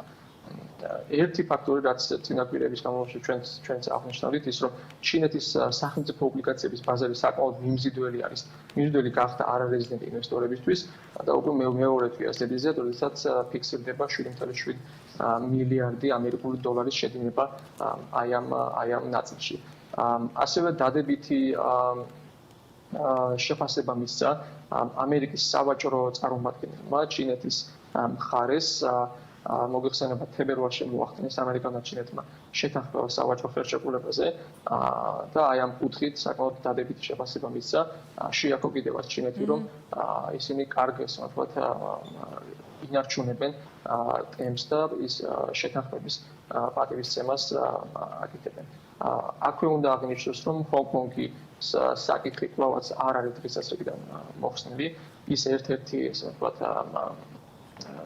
საკითხი, რადგან ამერიკასა და ჩინეთს შორის იწვევს, ესე ვთქვათ, დაძაბულობას და ალბათ მთელი წლის განმავლობაში იქნება თანმდევი. მოგეხსენებათ, რომ ამერიკაში არჩევნების წელიწადი არის და სავარაუდოდ ეს ერთ-ერთი, ესე ვთქვათ, წინაღობე იქნება გადასალახი ამერიკის მთავრობისთვის. რაც შეეხება იაპონიას, ციდეთაც რო შევეხოთ იაპონიას, აქაც ნიკეის მთავარმა ინდექსმა ნიკეის 225 ზრდა დააფიქსირა. რა თქმა უნდა, არა ორნიშნა, მაგრამ მაინც პოზიტიური ზრდა. იუანი ერთ-ერთი, ესე ვთქვათ, მყარი ვალუტა მსოფლიოში, იენი, იაპონიის ვალუტა გაუფასურებულია დოლართან მიმართებაში და ის მიუახლოვდა 2019 წლის დეკემბრის ნიშნულს. ეს უკვე გარკვეული ანალიტიკოსების აზრით ნიშნავს, რომ ინვესტორები გამოდიან, ესე ვთქვათ, ესეთი მყარი, ესე ვთქვათ, ინვესტიციისგან და ნდობას უცხადებენ ეკონომიკის ზრდას და შესაბამისად გადადიან აქციების, ესე ვთქვათ, ბაზრებში, სადაც ვოლატილობა და რთულობა უფრო შეინიშნება. რაც შეეხება უმუშევრობის ნაწილს იაპონიაში, აქ დაფიქსირდა 2.6%, რაც აპრილის მარტის მონაცემებით იყო 2.5%. რა თქმა უნდა, აქ არ არის ის ორნიშნა რიცხვი, რაც ამერიკაში არის, ანუ 8%-იანი უმუშევრობის დონე, რაც ევროპაში არის. თუმცა ბევრი სკეპტიკოსი აღნიშნავს, რომ ამ კალკულაციაში არ იყო შესული აპრილის თვეში ის 4 მილიონზე მეტი უმუშევარი, რომელიც დროებით იქნა სამსახურიდან, ასე ვთქვათ, გაშვებული. ეს ციფრიც რო ყოფილიყო გათვალისწინებული, მაშინ უმუშევრობის დონე 11%-მდეც კი შეიძლება დაფიქსირებულიყო. საინტერესო სიახლეები გველოდება დაძნებულ უახლოეს მომავალში, ვითომ ეს ტენდენცია მნიშვნელოვან დინამიკას აჩვენებს. მადლობა დავით ნიშნიანიძეს, გალთა დაგარდის საბროკერო მიმართულების ხელმძღვანელი გვერდებოდა საქმიანი დილას ეთერში. ყავით ხელში უნდა დაგველოდოთ რამდენიმე წუთით და გემრიელი ყავის მოყვარულებს განსაკუთრებით საინტერესო ამბები მოგიმზადეთ. მე ამამ პირველი ბრენდული სივრცე გახსნა გეგმებზე, სიახლეებზე. მამუკა კავთელიშვილი მე ამას კომერციული დირექტორი შემოგვიერთდება რამდენიმე წუთში.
გადაცემის სპონსორია სამშენებლო სარემონტო მასალების მეგაცენტრი ნოვა.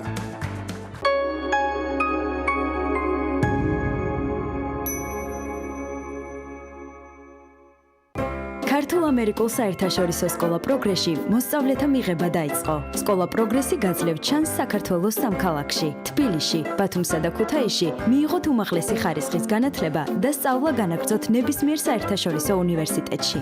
ორმაგი აკრედიტაცია, ორენოვანი სწავლება, IP პროგრამა. მოდი პროგრესში და მიიღე ამერიკული განათლება შენს ქალაქში. აქ შენი პროგრესია. გაამთლიანე საქართველოს გალფთან ერთად. ყოველი 30 ლარის GeForce-ის საწვავის ჩასხმისას მიიღე ელექტრონული სასაჩუქრე ვაუჩერი. მიღებული ვაუჩერი წარადგინე Gulf Store-ის ნებისმიერ მაღაზიაში. თავად შეარჩიე სასურველი რეგიონის მაგნიტი, შეაგროვე რუკის ფაზლი და გაამთლიანე საქართველო.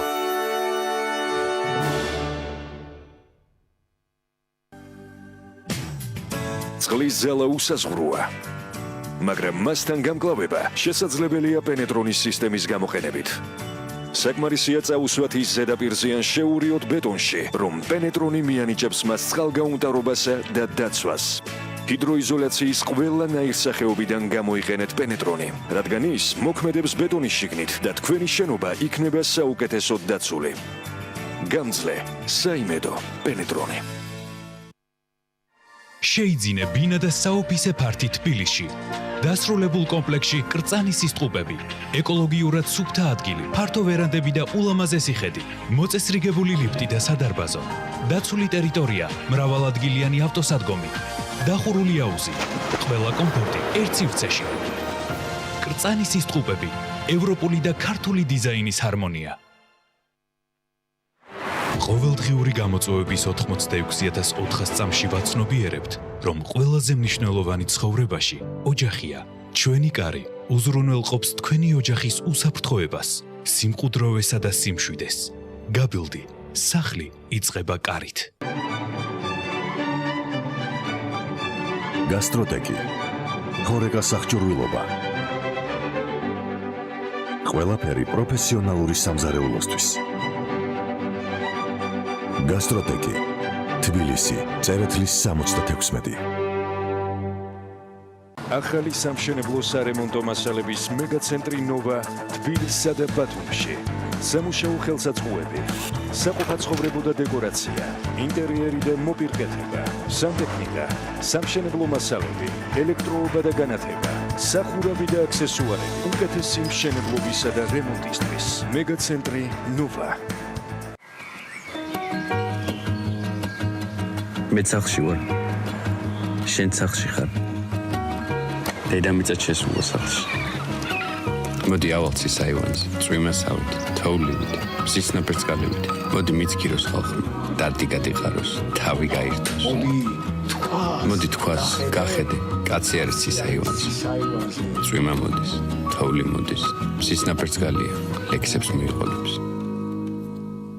გერმანული კომპანია ხოხბაუს პრემიალური კომპლექსი ბათუმი რივიერა, მრავალფუნქციური საცხოვრებელი კომპლექსი, ზღვიდან მხოლოდ 300 მეტრში.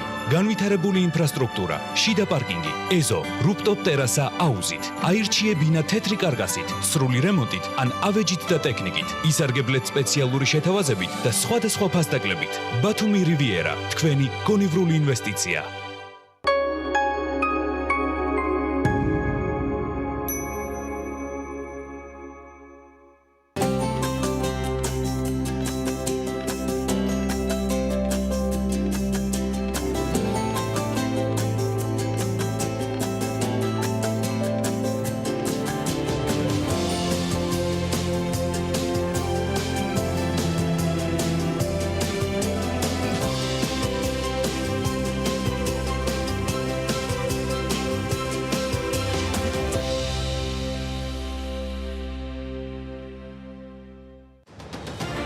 როცა ბიზნესისთვის ყველა კარი დაიხურა, ჩვენ გავაღეთ საეთერო კარი. ერთად შევძელით და დავდექით ქართული საქმის შუაგულში. ერთად გავიარეთ კრიზისი. დაუთმეთ საეთერო დრო ქართულ კომპანიებს, იმისათვის რომ არ გაჩერებულიყვნენ, დაესახათ მიზნები და დაეგეგმათ მომავალი. კამპანია დასრულდა, მაგრამ არ სრულდება მხარდაჭერა. ჩვენ არ ვჩერდებით. ჩვენ ვდგავართ თქვენს გვერდით დღეს და ვიდგებით ხვალაც. TV პირველი, ყოველთვის, როცა ბიზნესს მხარდაჭერა სჭირდება. TV პირველი, ყოველთვის ქართული საქმის შუაგულში.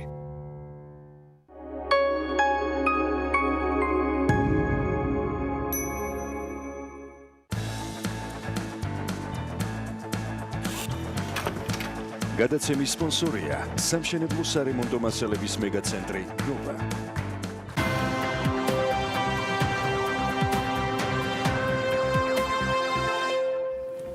კომპანია მეამამ პირველი ბრენდული სივრცე გახსნა საბურთალოს City Mall-ში მდებარე მაღაზია თავის მომხმარებელს 15-მდე განსხვავებული სახეობის ევროპულ და ამერიკულ ყავას თავაზობს. გარდა ამისა, ადგილზე პროდუქციის ფართო ასორტიმენტი და ყავასთან დაკავშირებული ძალიან ბევრი საინტერესო აქსესუარია წარმოდგენილი. მეამას მაღაზიის გახსნა საქმიანი დილის გადამღები ჯგუფიც ვერ გამოაკლდებოდა. დეტალები ჯერ შეგვიძლია სიუჟეტში ვნახოთ და ძალიან მალე უკვე სტუმართან ერთად დაგებრუნდებით ძალიან ბევრი საინტერესო სიახლით. ქართული ყავის მწარმოებელმა კომპანიამ მიამამ სავაჭრო ცენტრ საბურთალოს City Mall-ში პირველი მაღალტექნოლოგიური სივრცე გახსნა. სივრცეში მიამას ევროპული და ამერიკული ფორმატის ყავის კაფსულების, ყავის აპარატების, წმინდა დაფქული ყავისა და აქსესუარების შეძენაა შესაძლებელი. პროდუქციის შეძენის გადაწყვეტილების გამარტივებისთვის კი მომხმარებლებს ადგილზე ნატურალური ყავის დაგემოვნების შესაძლებლობაც ექნებათ. დაახლოებით 10,000-მდე თხოვნა შემოვიდა ჩვენთან მას შემდეგ რაც ბაზარზე შემოვედით დღემდე მომხმარებლებისგან რომ გახსნილ იყო სივრცე სადაც შეძლებდნენ ყავის მოყვარულები დაეგემოვნებინათ ყავა და შემდეგ უკვე რა თქმა უნდა შეეძინათ პროდუქციაც. სწორედ ამიტომ ჩვენ არ ვეძახით ჩვენს სივრცეს მაღაზიას და ვეძახით სივრცეს გამომდინარე იქიდან რომ ეს არის ადგილი სადაც არა მხოლოდ პროდუქციის შეძენა შეგიძლია, არამედ მისი დაგემოვნება, დეგუსტაცია და ზოგადად ჩვენ სივრცეში შეუძლიათ მომხმარებლებს ეზიარონ ნამდვილ ნატურალური ყავის კულტურას. მიამას სივრცის ინტერიერში ხე, ქვა და მინა საუკეთესოდ ერწყმის ერთმანეთს გამორჩეული და მომხიბვლელი ვიზუალის შესაქმნელად კი თაროებზე მიამას ფერადი კაფსულებია განთავსებული. სივრცის ისევე როგორც კომპანიის სათავო ოფისის დიზაინი არქიტექტორ გიორგი ხმალაძეს ეკუთვნის. ძალიან ფართო არჩევანია. ყველას სურვილს რო აკმაყოფილებს ისეთი მეორე არის არაჩვეულებრივი დიზაინი, ძალიან დახვეწილი. მომსახურება კომფორტული და ამას გარდა ძალიან სწრაფი. და ყველაზე უფრო რაც მახარებს ეს არის ქართული ბრენდი და მინდა უსურვო წარმატებები. მინდა მიულოცო პირველ რიგში კომპანიის დამფუძნებლებს და მოქალაქეებს საქართველოში ყველას რომ ესეთ ფანტასტიკური ბრენდი შეიქმნა და რამოდენიმე ხანი არ გახდა 1 წელი არის მოძრაობს საქართველოს ბაზარზე. დღეს საშუალება მოეცა რომ ესეთ ფანტასტიკურ ადგილას გახსნილიყო ესეთი არაჩვეულებრივი ქართული პირველი ქართული ბრენდი ყავის მეამა. მინდა მიულოცო მთელ გუნდს რათა კაი შრომა დადეს. გემოვნური თვისებებზე რა ვილაპარაკოთ დაახლოებით ალბათ 15-16 ქვეყნიდან არის ყავა შემოტანილი, მწვანე მარცვალი, რომელიც მუშავდება უშუალოდ მეამას ტექნოლოგიით და სვავენ არაჩვეულურ გემოვნებს. მიამა მომხმარებელს ევროპული და ამერიკული ფორმატის 15 განსხვავებულ ნაზავს, მათ შორის 2 სახის უკოფეინო და 4 სახეობის წმინდა დაფქულ ყავას თავაზობს. თითოეული გემო პროფესიონალი ყავის ტექნოლოგიების მიერ შეიქმნა და კომპანიის ინტელექტუალურ საკუთრებას წარმოადგენს. გარდა იმისა, რომ ვარ თვითონ ბრენდის გულშემატკივარი, ძალიან გულშემატკივარი ვარ, დღიდან დაარსების მისი მესვეურების მთელი გუნდის ვიცი რომ გუნდს და ვიცი მათი უნარები და ვიცი რომ გაკაჩავენ. გაკაჩავენ ძალიან მძიმე ხშირად არასამართლიანად კონკურენტულ ინდუსტრიაში, მაგრამ ძალიან მძაფრი კონკურენციის პირობებში. თან როცა ამბიცია უჩნდება ჯგუფს, რომ ეს იყოს წარმოება, ის ორჯერ მეტად რაღაცა განგაწყობს. წარმოება აწარმოეს საქართველოში, დამზადებულია საქართველოში და თან რა გაწყვავა. უამრავი ასეთი გემოვნებითი არჩევანით და რაც თავარია მრავალფეროვანი. ინტერიერის გარდა კომპანიამ კონსულტანტების კვალიფიკაციასა და ჩაცმულობაზეც იზრუნა. სპეციალურად მათთვის ქართველი დიზაინერების დახმარებით შესაბამისი ფორმები შეიკერა. ძალიან მიხარია, რომ ამ პროექტის ნაწილი გავხდი და მე შევიტანე წვლილი ამ პროექტში. გავუკეთე კოსტიუმების კონსულტანტების დიზაინი და ძირითადად რაღაც ფერების მიხედვით ვიხემძღვანელე ინტერიერის კონსულტანტებს, არ აქვს ხოლმე ძირითადად ესეთი დიზაინის და ესეთი რაღაც მკვეთრი ფერის კოსტიუმები და ეს არის ძირითადად ამათთვის სპეციალურად შექმნილი დიზაინის ფერიც და ფორმები. ამჟამად მაღაზიაში 10 ადამიანია დასაქმებული. კომპანია ქსელის გაფართოებას უახლოეს მომავალში გეგმავს. მიამა მომხმარებლებს COVID-19-თან დაკავშირებით შემუშავებული რეკომენდაციების სრული დაცვით მოემსახურება. ყავა ყველა დროს და სივრცეს უხდება საქმიანი დღის დასაწყის მით უფრო და თუ ხარისხიან ყავას აფასებთ, ცოტა დროს სტუმართან საუბრისთვისაც უნდა დაგვიტყვეთ. მე ამას ამბობს მამუკა კავთერიშვილი, მე ამას კომერციული დირექტორი გაგვიზიარებს დეტალურად. მოგესალმებით, მადლობა რომ ხართ ჩვენთან ერთად. გილოცავთ უკვე იმ სივრცეს, რომელიც გახდა საცალო მომხმარებლებისათვის ხელმისაწვდომი და ონლაინის გარდა შესაძლებელია რომ ამ ფორმითაც მე ამას კაფსულებით იყოს ყველა მომარაგებული. ეს ტენდენცია გაგრძელდება თუ არა მომავალში და ეს სივრცე რისთვის არის მომხმარებელთან საურთიერთობად. მოგესალმებით, პირველ რიგში დიდი მადლობა მოწვევისთვის. კი, რა თქმა უნდა, ეს ტენდენცია აუცილებლად გაგრძელდება და ამ მიმართულებით გაფართოებას ჩვენ აუცილებლად გეგმავთ. თვითონ ეს სივრცის გახსნის იდეა წამოვიდა მომხმარებლებისგან, როგორც თქვენ სიუჟეტშიც ნახეთ. ზოგადად მომხმარებლების დიდი მოთხოვნა იყო, უნდათ რომ ყოფილიყო სივრცე, სადაც შეძლებდნენ მოსულიყვნენ დაეგემოვნებინათ, ასე ვთქვათ, ჩვენი პროდუქტი და შემდეგ უკვე შეეძინათ. ზოგადად პროდუქტი იმდანაც ახალი არის და ქართულ ბაზარს იმდანაც არ ქონია ამ პროდუქტის პრაქტიკა, რომ ჩვენც ვიფიქრეთ, რომ ძალიან კარგი იქნებოდა, რომ ყოფილიყო მსგავსი სივრცე, რაც უფრო დაეხმარებოდა მომხმარებლებს, რომ უფრო კარგად გაეცნოთ ეს პროდუქტი თვითონ კაფსულის ყავა და შემდეგ უკვე გააზრებული შენაძენი გაეკეთებინათ. ინვესტიცია აქაც ინარჩუნებს იმ სტილს, როდესაც ქართულზე არის მაქსიმალური ორიენტაცია გაკეთებული. თათია სიუჟეტში მქონდა ყველა დეტალზე ხაზგასმული, მათ შორის დიზაინი იქნება, თქვათ, პერსონალის ფორმა თუ სხვა ყველა დანარჩენი არის ქართულზე ორიენტირებული. აი ამ ხრივ რა მასშტაბის საინვესტიციო პორტფელიოს უყურებს უკვე ის განვითარება, რომელიც მიამას გახსნიდან რამდენიმე თვეში მიუხედავად იმისა, რომ პანდემია გადავიარეთ, დღეს უკვე ხელშესახები რეალობა. კი, რა თქმა უნდა, მინდა ვთქვა, რომ მიამას ფილოსოფია, გარდა იმისა, რომ ჩვენ ინოვაციური ტექნოლოგიებით ვართ, ასე ვთქვათ, დაინტერესებული, ითვალისწინებს იმასაც, რომ ყველაფერი იყოს ქართული და ყველაფერი მომზადეს ქართველი, ასე ვთქვათ, პროფესიონალების მიერ. სწორედ ამიტომ იყო, ასე ვთქვათ, გამოწვევები, როდესაც მაგალითად კონკრეტული პროფესიების მიმართულებით არარსებობდნენ ქართველი სპეციალისტები, მაგრამ კომპანიამ იმის მაგივრად რომ მაგალითად ჩამოგვეყანა უცხოელი სპეციალისტები და ისინი დაგვესაქმებინა აქ ჩვენთან, საპირისპირო გადაწყვეტილება მიიღო, პირიქით ჩვენ გადავამზადეთ უკვე ქართველი, ასე ვთქვათ, სპეციალისტები და დღეს შეგვიძლია თამამად ვთქვათ, რომ ყველა მიმართულებით, ყველა დეპარტამენტში მუშაობენ ადამიანები, რომლებმაც გაიარეს ეს გადამზადება და არიან, ყველა ადამიანი არის ქართველი. დღეს შეიძლება ითქვას, რომ თავისთავად პროდუქტი, რომელიც სამალოდ გათვლილი არის ექსპორტისათვის, არის იმ ხარისხის ნიშნით, რომელიც ნებისმიერი ბაზრისთვის მისაღები იქნება და კადრები სრულად არის ადგილობრივი, რომელიც ასევე იმ სტანდარტებს აკმაყოფილებენ, რაც ნებისმიერ, თქვათ, საერთაშორისო ბრენდს შეიძლებოდა გამოსდგომოდა სამუშაო პროცესში. კი, რა თქმა უნდა, თან ასევე მინდა ხაზი გავუსვა იმას, რომ მეამა არასდროს არ მიდის ხარისხის კომპრომისს. სწორედ ამიტომ ჩვენთვის ხარისხი არის ყოველთვის ძალიან, ასე ვთქვათ, მნიშვნელოვანი. და ყველა ის სტანდარტი, რაც უცხოური ბაზრისთვის საჭირო არის, ყველა ამ სტანდარტს აკმაყოფილებს თვითონ მეამა. ჩვენი საწარმო თავიდანვე იყო გათვლილი ამაზე, მათ შორის ის, რომ ჩვენ ორი ტიპის ფორმატის კაფსულას ვაწარმოებთ, რითიც ჩვენ პირველები ვართ საერთოდ მსოფლიოში. პირველი კომპანია არის, რომელიც ორივე ფორმატს აწარმოებს, მაგრამ გარდა იმისა, რომ ეს ბიზნესის კუთხით გადაწყვეტილება იყო, ეს იყო, ასე ვთქვათ, ლოიალური გადაწყვეტილება ქართველი მომხმარებლების მიმართაც, რადგან ჩვენ რა თქმა უნდა თავიდან კვლევა ჩავატარეთ და ორივე ტიპის კაფსულის მიმართულებით იყო თანაბარი მოთხოვნა. დღესაც გაყიდვებს რო უყურებთ დაახლოებით 100 არის სტატისტიკა, ამიტომ ეს ქართველ მომხმარებლებზე გათვლილი გადაწყვეტილებაც იყო პირველ რიგში. მიუხედავად იმისა, რომ იყო გარკვეული პაუზა ჩვენს აქტივობაში ნებისმიერი მიმართულებით, რა შეგვიძლია ვთქვათ მას შემდეგ, რაც ქარხანა გაიხსნა და რეალურად მეამა მომხმარებლისთვის ხელმისაწვდომი გახდა, მომხმარებელმა რა მიიღო და რასთან მიმართებით გაუჩნდა ახლის სურვილი. იცით რა არის, პირველ რიგში პანდემიასთან დაკავშირებით გავაკეთებ კომენტარს, იმიტომ რომ პანდემია საერთოდ არ ნიშნავდა მეამასთვის რაღაც ახალის მოფიქრებას, რაღაც გადამზადებას თუ არ გავთვალისწინებთ იმ რეგულაციებს, რაც სახელმწიფოს მხრიდან იყო წამოსული, იმიტომ რომ მეამას მიდგომა და ეს ფილოსოფია თანამედროვე ტექნოლოგიების მიმართულებით და ზოგადად ციფრული სადისტრიბუციო არხების მიმართულებით საკმაოდ გამოადგა კომპანიას, იმიტომ რომ ყველანაირი, ასე ვთქვათ, პრობლემა მარტივად მოგვარებადი გახდა ჩვენთვის ამ პანდემიის და ამ ლოკდაუნის პერიოდში. შესაბამისად, ამან საკმაოდ ისეთი კარგი პრაქტიკა მოგვცა, რაც მომავალში გვინდა რომ გავითვალისწინოთ ასევე პროდუქციის სხვა მიწოდების კუთხითაც და ჩვენი ახალი არხები, რომელსაც მომავალში უკვე შემოგთავაზებთ ახალ მიწოდების არხებს, ეს არხებიც გათვლილი იქნება უკვე ციფრულ მიწოდების. მე პირველი კითხვიდან ერთი დამრჩა, მარტო მამუკა, რომ ის რაც ჩვენ ახლა ერთად ნახეთ სიუჟეტში, ასეთი ინფრასტრუქტურები გაგრძელდება, როგორ გაგრძელდება და გეგმა 2020-ის რა არის? კი, რა თქმა უნდა, აუცილებლად გაგრძელდება ეს. მიღმა ახალი არხებისა მიწოდების. კი, რა თქმა უნდა, ზოგადად სივრცეების, ასე ვთქვათ, ახალი სივრცეების გახსნა აუცილებლად გაგრძელდება, იმიტომ რომ ჩვენ მე მაგ სივრცეში ისედაც ვიდუობდი.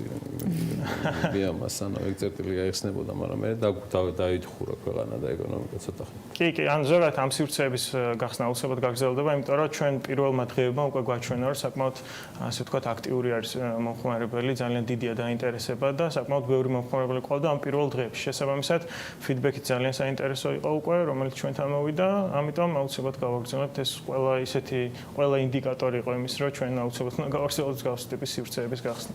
როდესაც უნდა ველოდოთ შემდეგს? არის თუ არა გეგმები და რას უნდა ველოდოთ მე ამასგან ახალს? ჩვენ ბევრი ისეთ საინტერესო სამოვალ გეგმები გვაქვს, რომ ცოტა ხა გამიჭირდება ამაზე ვისაუბრო, ბევრი პროდუქტი გვაქვს უკვე დაგეგმილი, მათ შორის მაგალითად ცოტა ხანში გვექნება უკვე ჩაი კაფსულებში, გვექნება საბავშვო პროდუქტები და გვექნება ასევე ჩვენი take away, ამიტომ ცოტა ხა გამიჭირდება, რომ კონკრეტული თარიღები გითხრათ, მაგრამ აუცილებლად გვექნება მსგავსი. მაშინ მოდი დავაკონკრეტოთ, რას გულისხმობს take away-ს და რა ვთქვათ მასშტაბზე შეიძლება გავიდეს ეს? კი, აუცილებლად, როგორც იცით, ჩვენთვის QR ტექნოლოგია ძალიან მნიშვნელოვანი არის, მაგალითად მაღაზიის გახსნას ლენტის მაგივრად მოხდა QR კოდის დასკანერებით.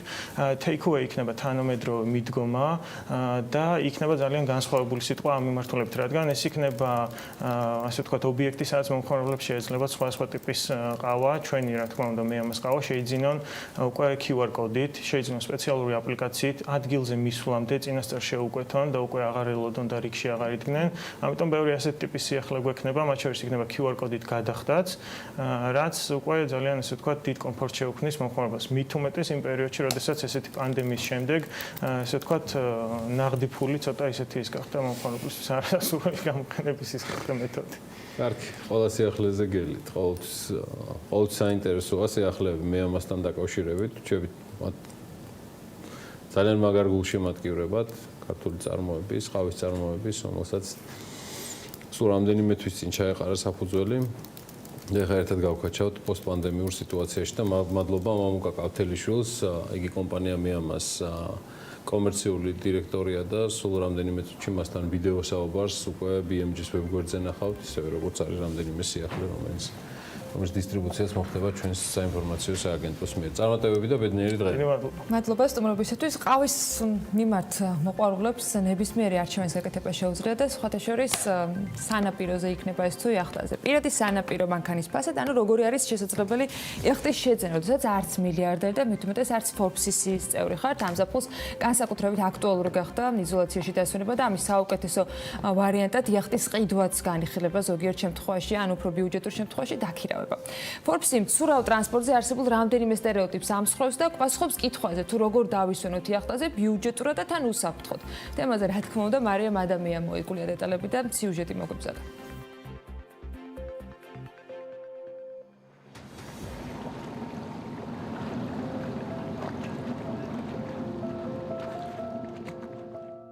იახტაზე დასვენება, რომ მხოლოდ მილიარდერებსა და Forbes-ის სიის წევრებს შეუძლიათ, ეს უკვე მითია. მართალია, წყლის ტრანსპორტის შეძენა ძვირი სიამოვნებაა, რადგან $10,000 მოითხოვს, ხოლო ჩადებული ინვესტიციიდან რაიმე ფინანსური სარგებლის ნახვა ფაქტობრივად არარეალურია, მაგრამ სამაგიეროდ. ერთი შეძენილი იახტით თქვენ საკუთრებაშია ერთდროულად სახლი, მობილური სანაპიროები და იზოლაცია იმისათვის, რომ ხარისხიანად და უსაფრთხოდ დაისვენოთ მარტომ, ან ოჯახის წევრებთან ერთად, განსაკუთრებით წლევანდელ ზაფხულში, როცა მოგზაურობა მიუხედავად შემუშავებული უსაფრთხოების ზომებისა მაინც გარკვეულ რისკებს შეიცავს.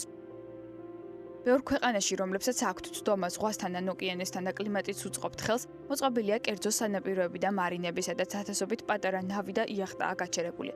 ამ ქვეყნებში რეალურად იახტის შეძენა ავტომობილზე იაფიჩდება, ამიტომაც საშუალო შემოსავლის მქონე ოჯახები ყიდულობენ მას და შაბათ-კვირას დასასვენებლად სანაპიროზე ინაცვლებენ. ზოგიერთი კი საკუთარ სახლს ყიდის და სურავ გემში პირდაპირ საცხოვრებლად გადადის. თუ კი ამ სიუჟეტის ყურებისას თქვენც გადაწყვეტ ყიდვას, მაშინ იცოდეთ, რომ მას აუცილებლად სახელი უნდა დაარქვათ, უნდა დაარეგისტრიროთ. საფასური კი პირადი სარგებლობისთვის იწყება €1000-დან. ასევე უნდა დააზღვიოთ და შეარჩიოთ პარკინგის ადგილი.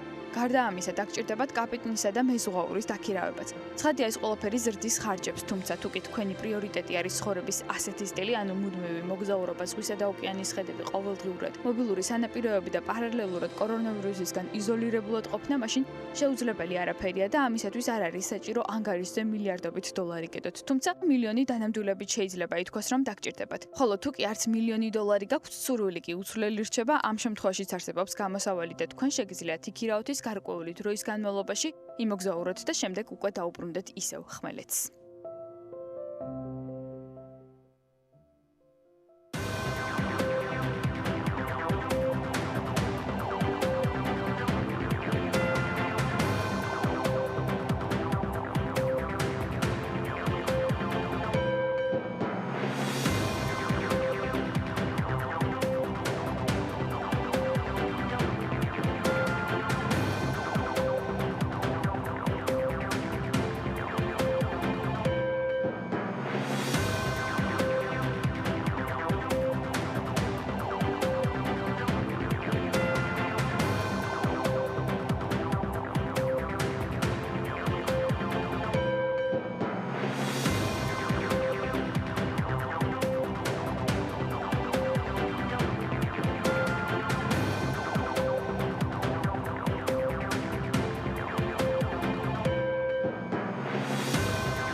გადაცემის სპონსორია სამშენებლო სარემონტო მასალების მეგაცენტრი.